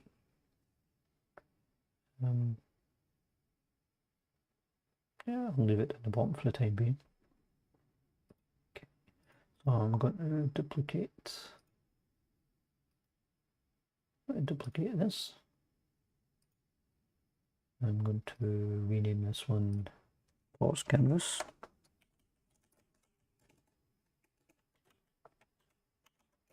Okay. Inside here, I don't need this information, to be fair. So that let's just take that out for now. And rename it pause pop-up. Okay. So if I now go back to my quiz manager, we now have the pause settings down the bottom. So we have pause pop-up. I think that pop-up should actually be pause panel. I think I've kind of screwed the pooch on that one. And the pause button. That didn't work. No, Control Z. That did not work. Okay. So pause button. There we go. Right, so that's then set up. So remaining time, bullet pause. Ensure pause menu is hidden at the start.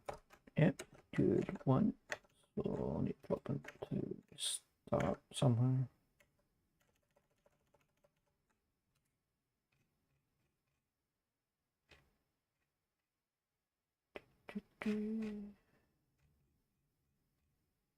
Come on, where's the start? There it's there. Okay. Pop that in there. Add a listener for the pause button. I think it's... I don't remember adding listeners for any other buttons in the game, but hey ho. The listeners are down here, aren't they? Yep. Okay.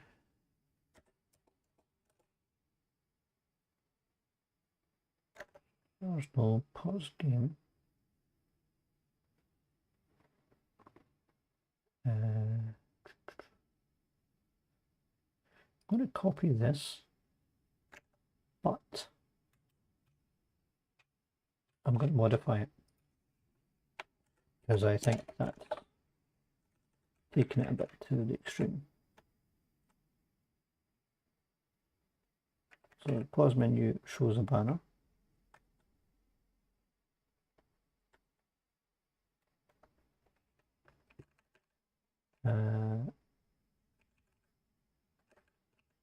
Is pause is true, yeah. Submit button, interactive. Okay, so that's turning off all of the buttons, right? But I don't actually think I need them. So what I think I should just do is go back to, where is it? Find it from the top. Main game panel. So I'll just set the main game panel to false. And then nothing can be interacted with because it's hidden. Why the heck did that happen? It's fine, it's trying to beautify my code. It's all good. Give myself a heart attack, but it's all good. Okay.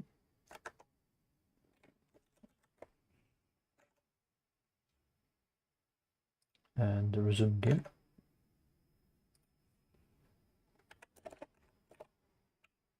Again,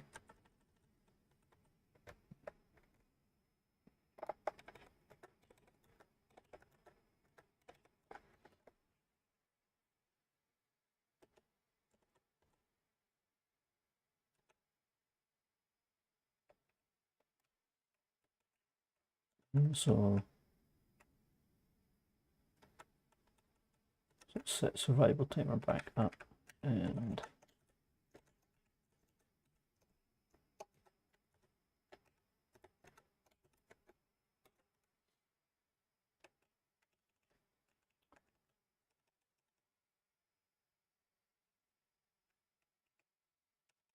hide that. Hide the main game, or rather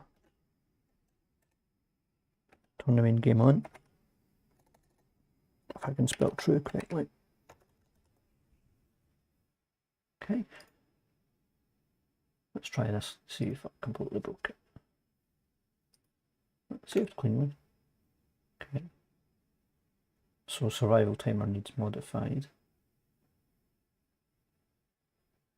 Oh, there's a lot more.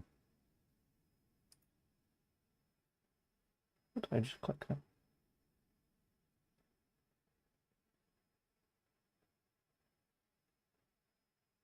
I have no idea what I just clicked it. Okay. So survival timer. So many edits in this one. Done. There's red letters here. Why is there red letters? Oh, that's okay. It's because I'm searching.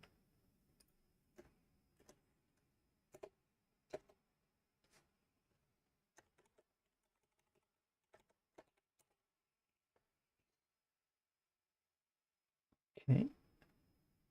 So that seems like a rather reduced survival timer. Okay, so it's only given me the changes. Right, okay, that's fine. So it's taking a leaf out of ChatGPT's book here. So to start a survival timer, I need to paste this in. It's fine.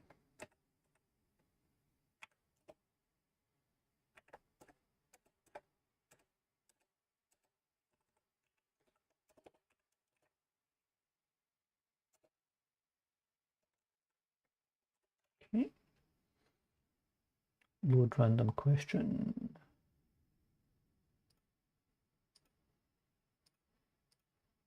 No idea what that's done.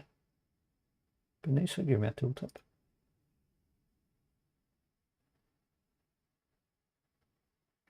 Okay, load random question.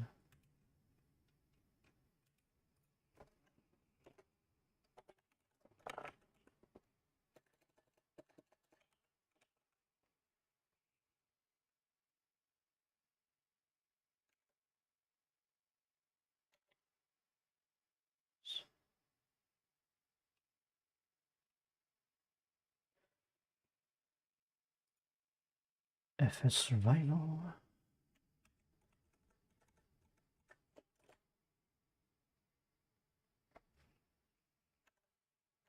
Okay, what did it say there before?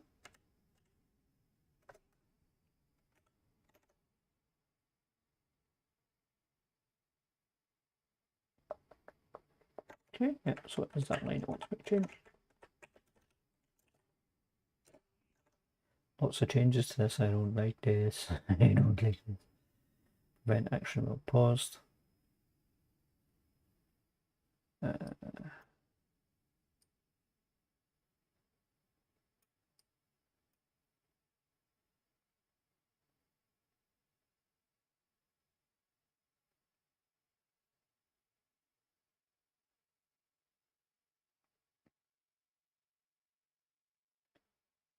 How many more changes is there here?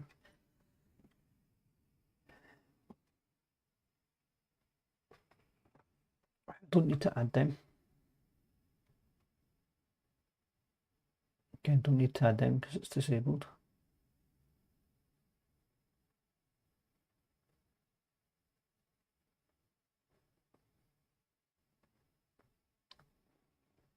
In end game.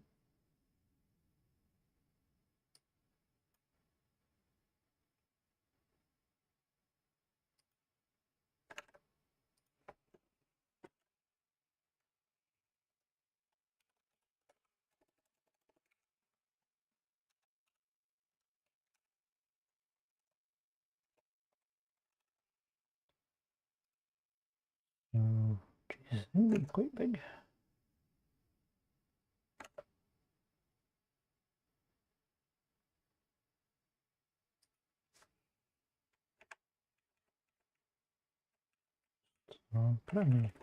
Put somewhere in here. Before the player press, we'll put it in there.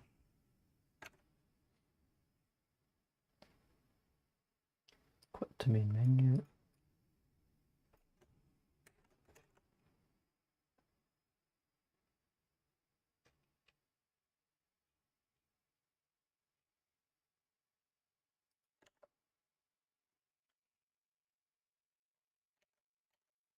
Quit the main menu and restart game. Okay. Quit the main menu. Yep. Restart game. Do it before updating else.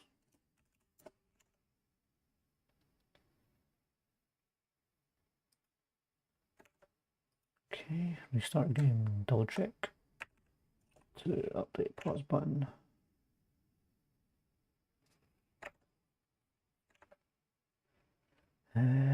Update button visibility.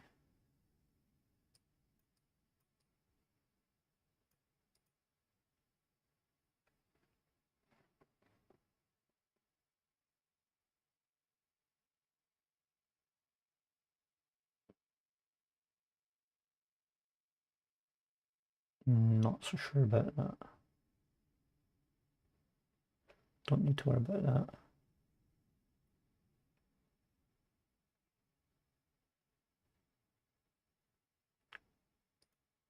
Okay. So pulse streak.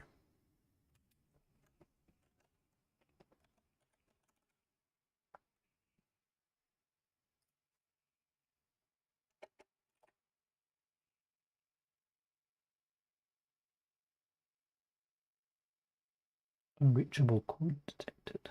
Okay. That's interesting. It worked out that there's no physical way for that code to ever be run. Okay.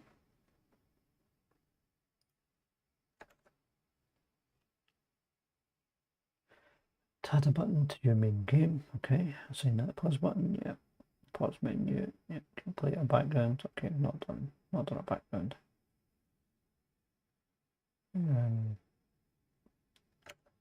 Okay. Got a panel.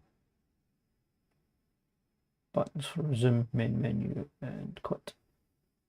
Okay. So I need 3 on here. New UI. Button. Duplicate and duplicate. Is that 3 buttons?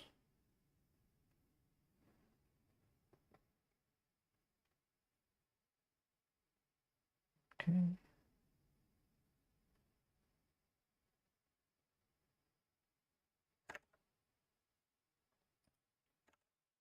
So what's the options? Resume, main menu, and quit. Okay. Oops. Resume button.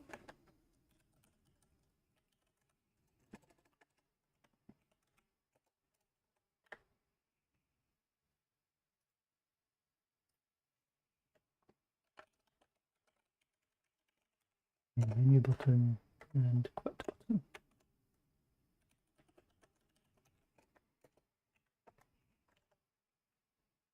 Okay.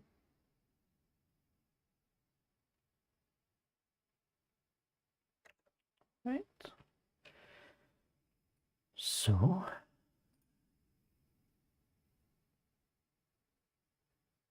pause button should be assigned to. What should it be assigned to?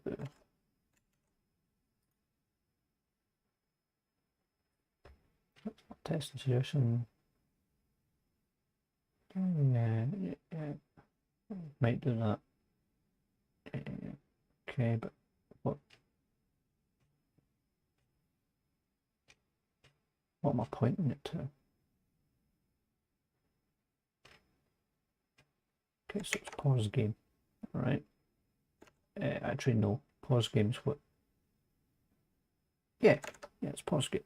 Okay, so we go here, drain, pause game. Okay, go back here, and that should be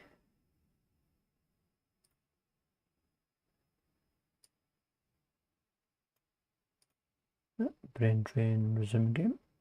Yep. This should be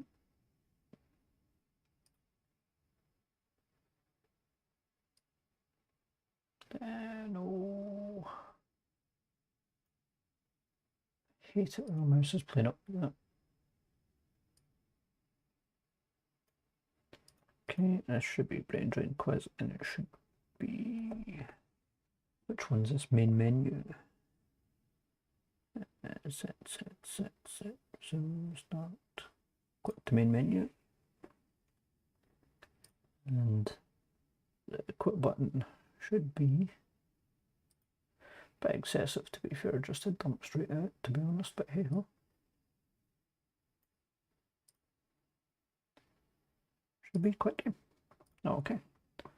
So all those buttons should now be in use. Let's file and save. Let's go back to here. And let's see what we broke.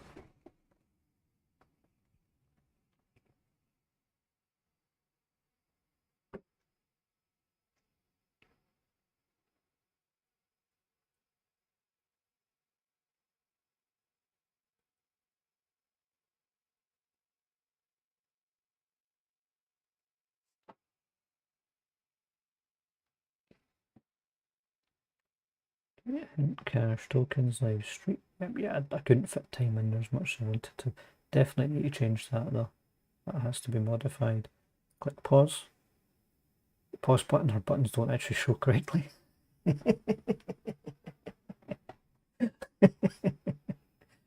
That one should resume, which it does. Pause, that should be main menu, which it does. Back into round mode. Pause, that should dump out the game, which it doesn't do. Okay. Right, so the quit to main menu one isn't working. It looks like crud, but everything else looks fine. So let's pause. Nope, not the pause canvas. Let's get the main canvas out of the way. Let's open up our pause canvas. Right. Sheesh. So again, look at our buttons from over here. So 686 by 77.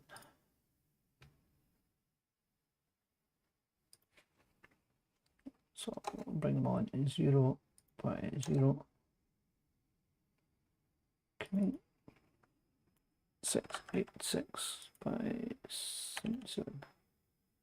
Oops, that's not the right thing. I'm redesigning it.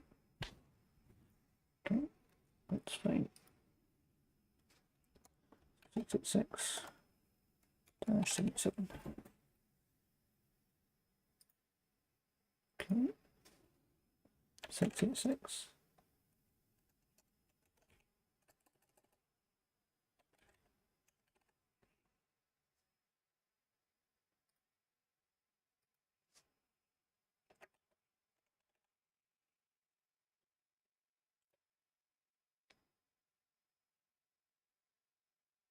Okay, so canvas, can I anchor it? No, it would be the here with that. So that's anchored in the center, and obviously no good for this. So if I move it to the side, that doesn't work, it doesn't change anything. So shift is a pivot, and alt, it's more likely to be alt, I think. Okay, yeah, awesome. So let's change the text in these. And alt size. Resume. Okay, main menu.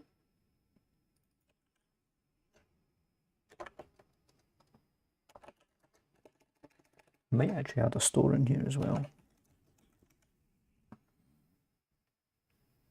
Again, alt size. And then the third one can be quit game.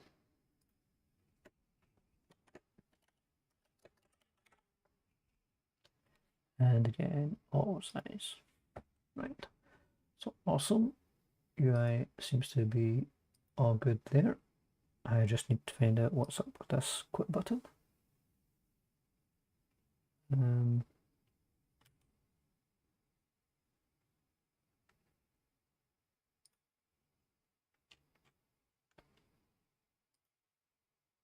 So brain drain quiz quit game. So there's something wrong with the brain drain quiz quit code.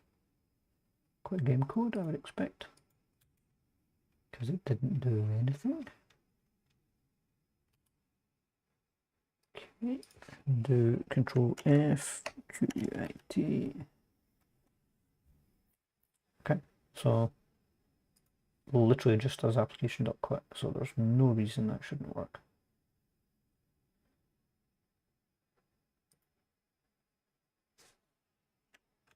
I'll add these in here anyway, just to make sure.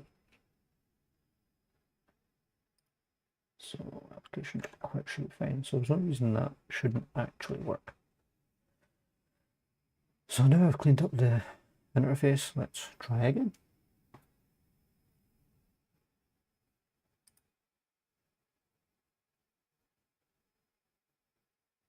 So let's nuke this and bring the main canvas back up.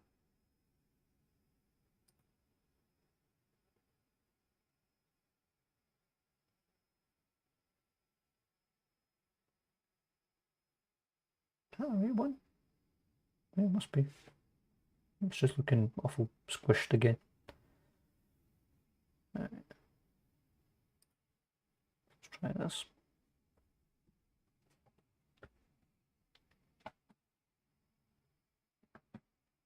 Okay, pause. Yep.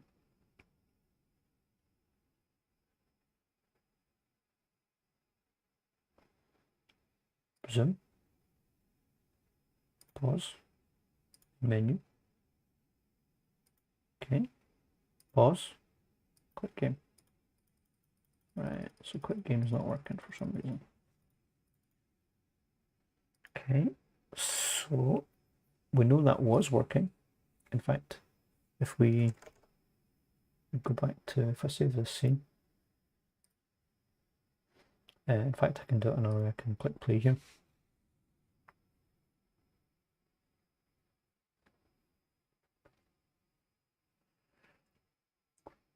Can do pause, main menu, and quit game.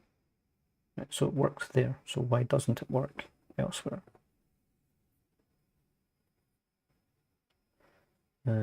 So I'm pretty sure that's the same code that's controlling it. So quit the game. I don't believe it's in anything else in here. It's not likely to be main menu controller. Yeah, so the main menu controller is just quit game application.quit. Okay, so let's have a look over here.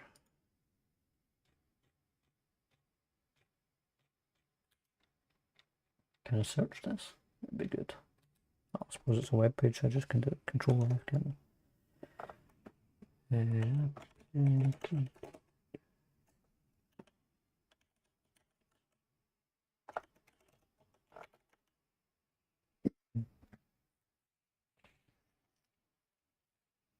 Yep. Okay. So yeah, actually I'll add I'm going to add a debug into this. So it should go debug .log application clicked. Okay, now I'll stick the semicolon on the end. Okay. So let's try again. And this time we should see when I click the quit button if it actually does anything. So I shall hit play, pour myself some juice.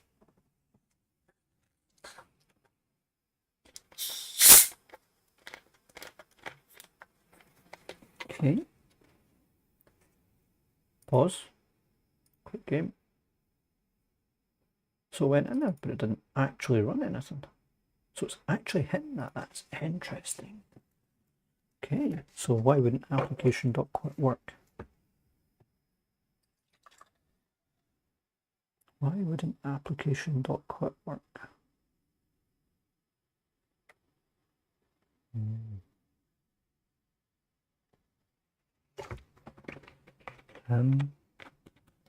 Yeah.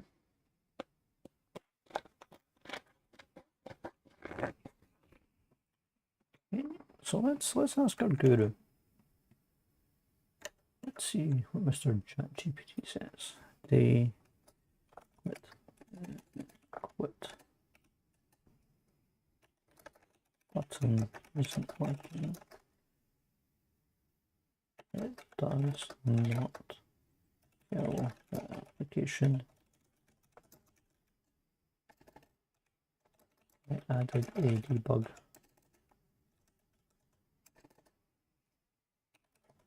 Login. You can see that the code is being run. Any ideas?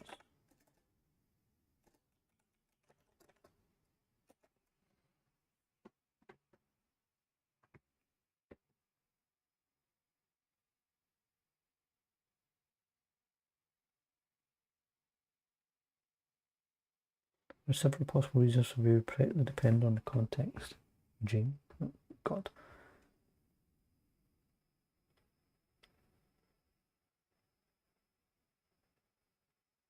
Wow.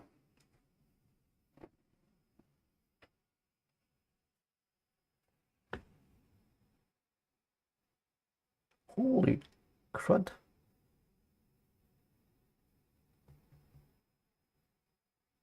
See, this is a lot of information, and it's still going, and it's still going, and it's still going. I bet you if I said to ChatGPT, it'd give me like 2 lines.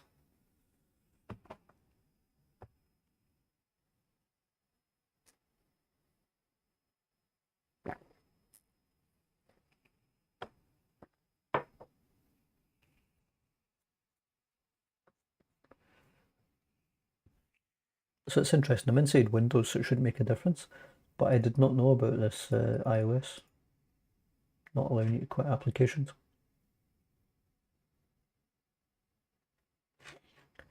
Right, so let's jump all the way back up to the top.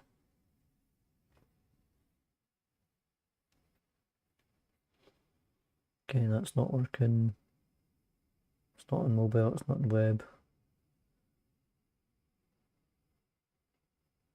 No, nothing to do with that.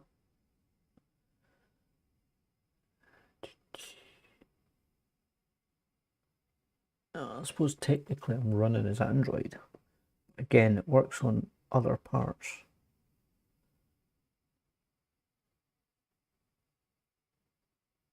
Okay, yeah, let's do that. Let's modify our quick game to add a debug.log. Copy. That's a good update anyway, to be honest.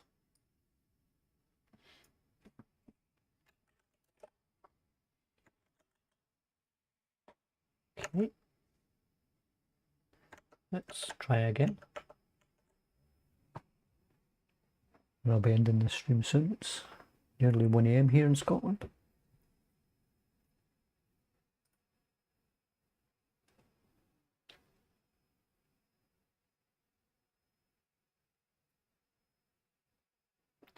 Okay, pause, quit.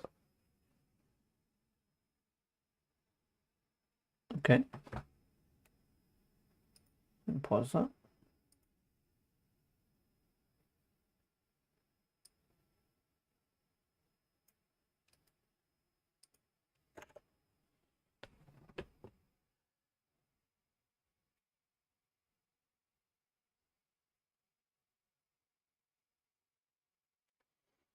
Ensure time scale is not 0 and quitting. Ah.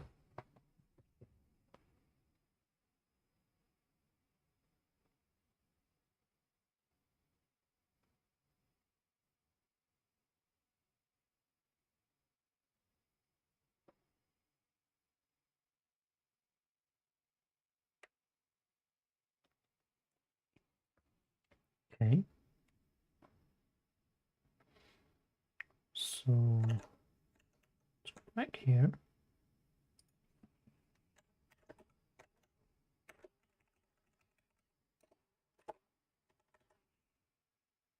Let's try that.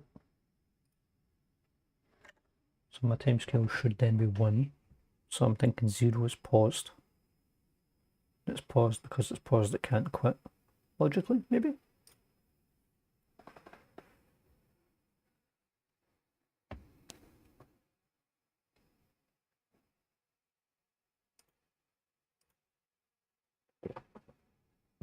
Okay.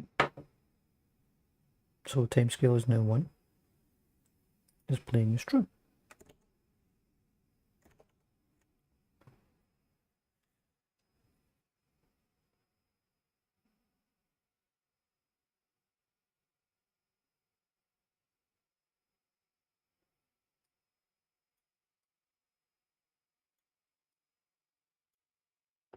Okay, so it's wanting me to add out on application quit,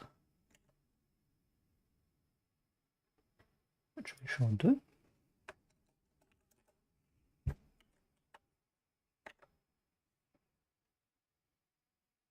I'm testing on Windows, so it's working on Windows.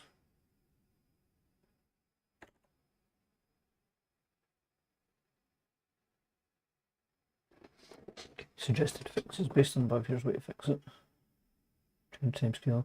Changes paused. Okay, so I'm working in multiple platforms.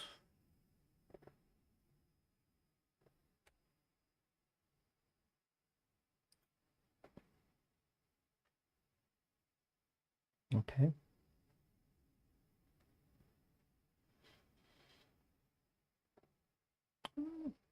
Should I add a confirm to quit?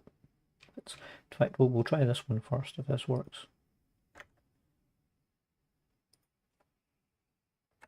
If this works, we'll deal with it, but we may want to add a confirmation later on.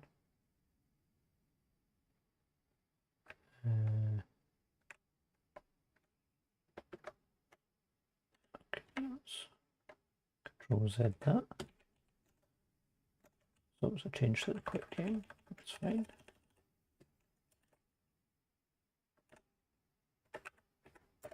Okay.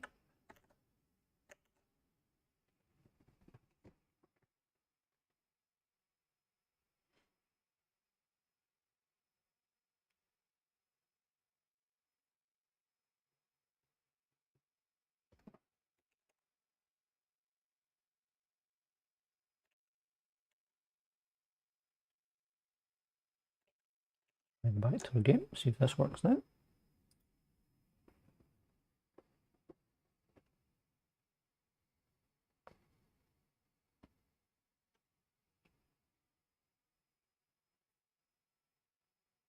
Pause. Quit game.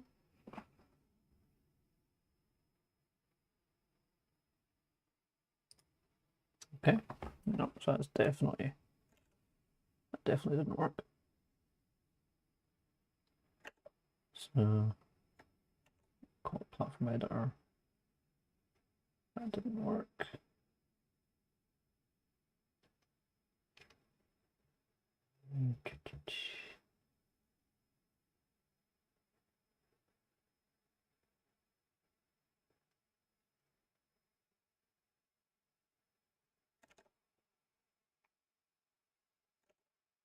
So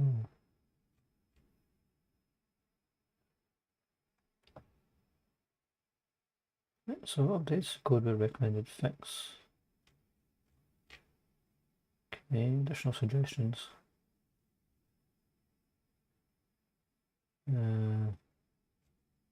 Okay. Mobile back button. On mobile, users often expect the back button to pause. Quit.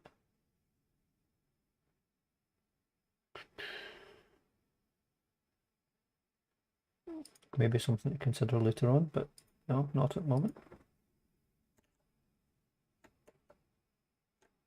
So let's just copy this.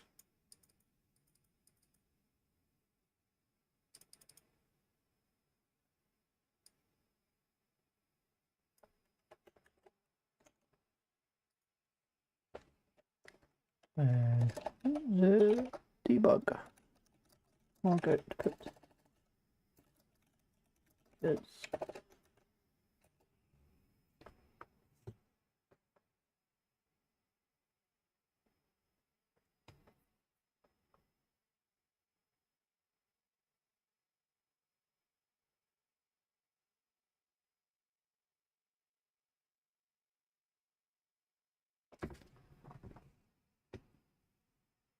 let's try that again.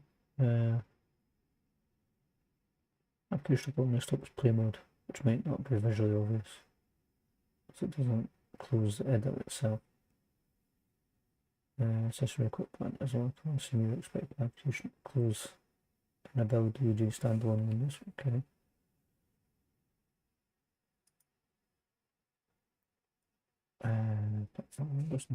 Let's be really cheeky. Let's be really cheeky. So can I switch platform? In fact, no. I can do build and run. Oh, no, wrong one. Never mind. I was going to try and create an executable to test it on the Windows box just to see if it is actually quitting.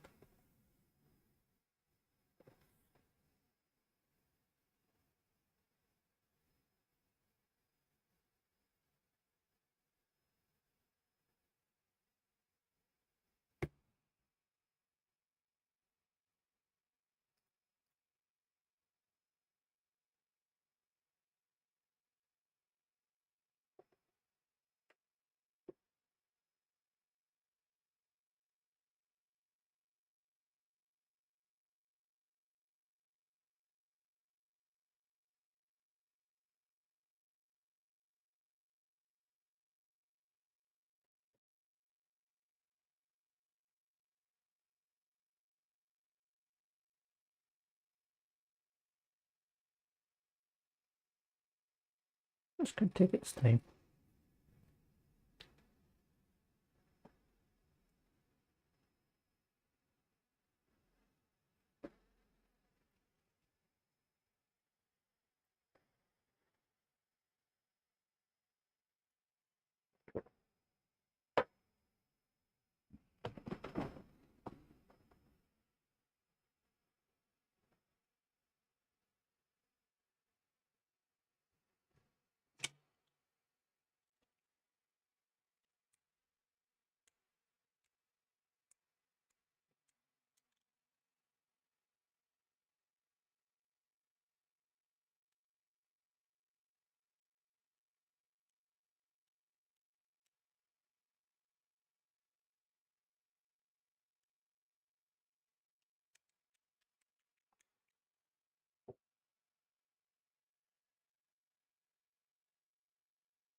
Hope it doesn't take too long to do this build.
This will be another 13-minute build or something because we're sitting waiting on it.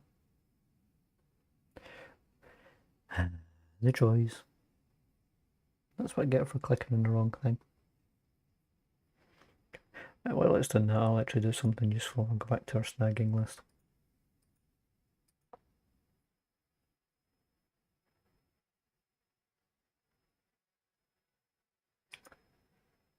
And go back to our snagging list. So it's oh, I must have closed it down. Oh no, it's over here. Okay. So fix pause menu, not on application. So on the snagging list. Quite a few things in the snagging list now. Or to-do list. That to-do list, no, that's the snagging list. Okay.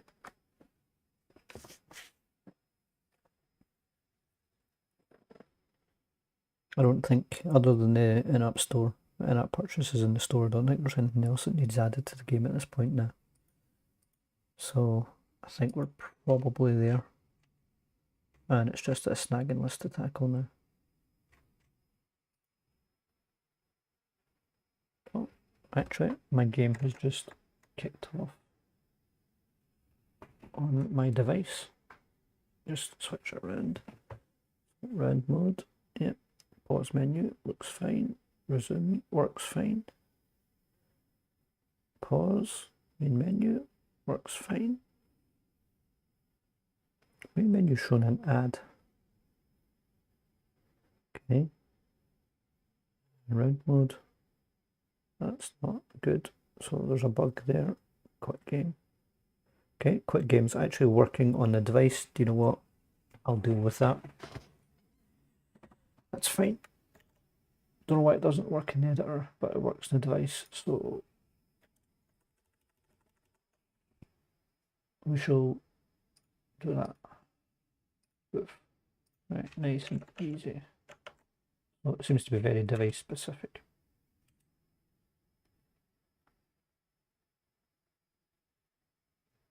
Okay, if I go back to my code block, I want to do the on paused thing. Where is it? It's up there down the way. Let's just do Control H or Control F rather, and find, and we'll do pause. Yep.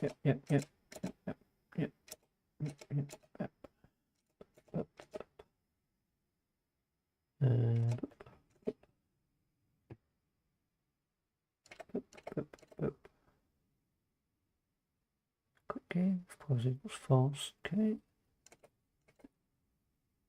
Okay, it's pause equals false. Okay. Pause game. Right there. So set as pause equals true. Okay. So that just flicks a.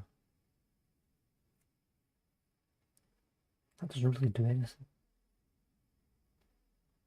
In reality, it doesn't do anything. It flicks a Boolean value.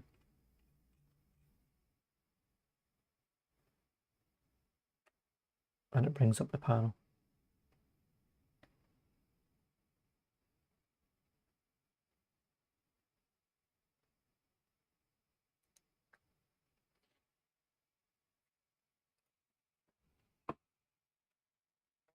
I mean, maybe I need to add these to the quit option.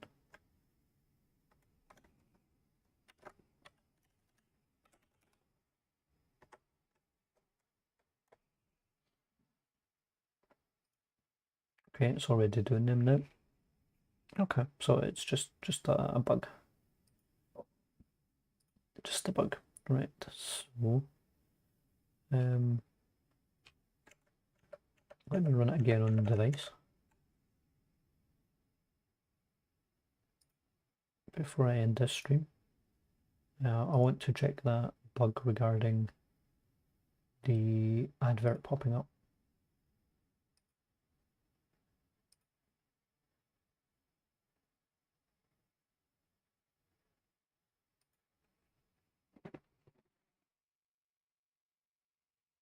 Why is it asking me to save this time? Didn't this time cancel?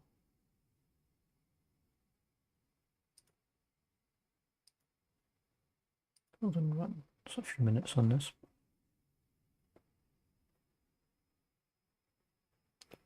While we're waiting on that, I'll go pay the water bill again.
Okay, and I'm back, and it's running on my machine rather than running on my device. Better way to put it. So I'm clicking on round mode. Everything looks fine, no ads or anything. Click on pause. No ads or anything appearing. Click on resume. We're good. Click on pause. Click in main menu. Everything looks fine. Back to round mode. I don't know what it's doing. Why did go into round mode just show me a rewarded ad? I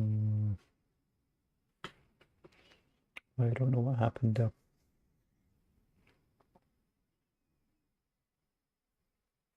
Interesting. So I can also test the report question. Kind of support team and Hunger Games. Okay. Incorrect answer. That did not work on a device.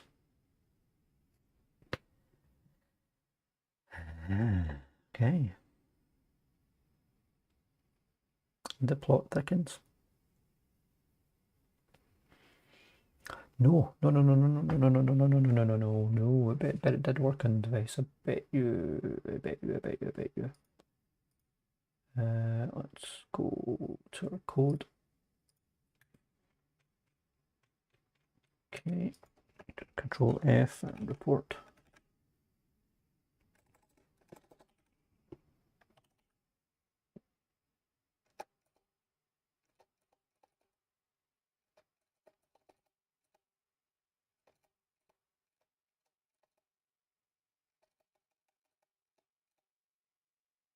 Report button clicked.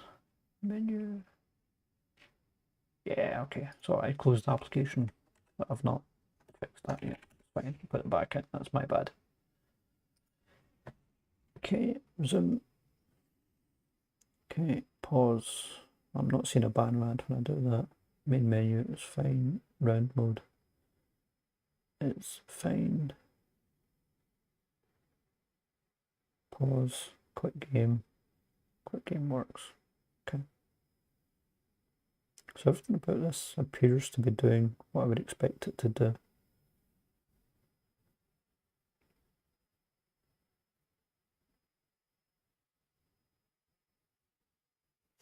So it was. Okay, so we'll fix that bug. Appears to be working on the actual device. Need to find out why I'm getting random ads though.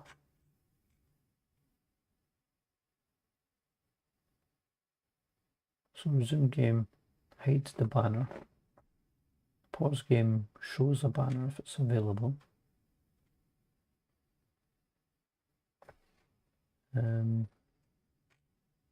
So it has to be the close report pop-up would hide it. Okay, open report pop-up would show it. So again, they weren't showing, but that could just be something that requires testing separately.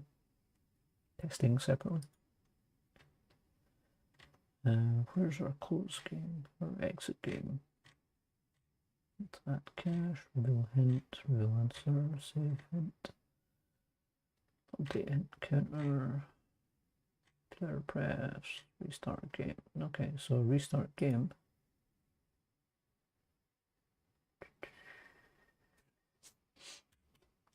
Right, so I'm going to get it at the bottom. I know this is tricky because it's not really going to be required, right? But I don't want to see banners. They're not meant to be banners, okay? So control F, restart. Again. Oh, I know why I'd have seen an ad, because it would have been my 10th game. Every 10 games it shows me an ad. Bet you that's why I got the random ad I wasn't expecting. Right, so when it restarts the game, I want it to make sure that no advert is showing.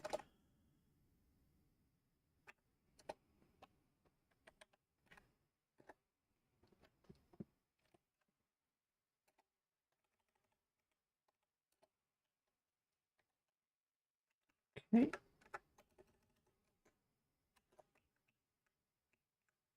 And quit to main menu. Again, want to make sure no application is showing. No banner ad is shown. Okay.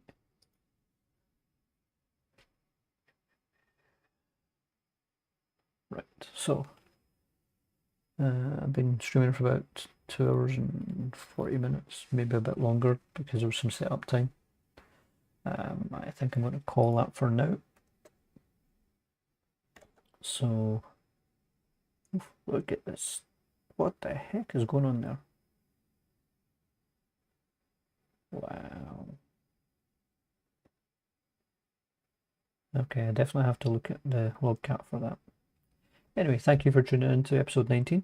Episode 20 will be coming soon, where I will build the store.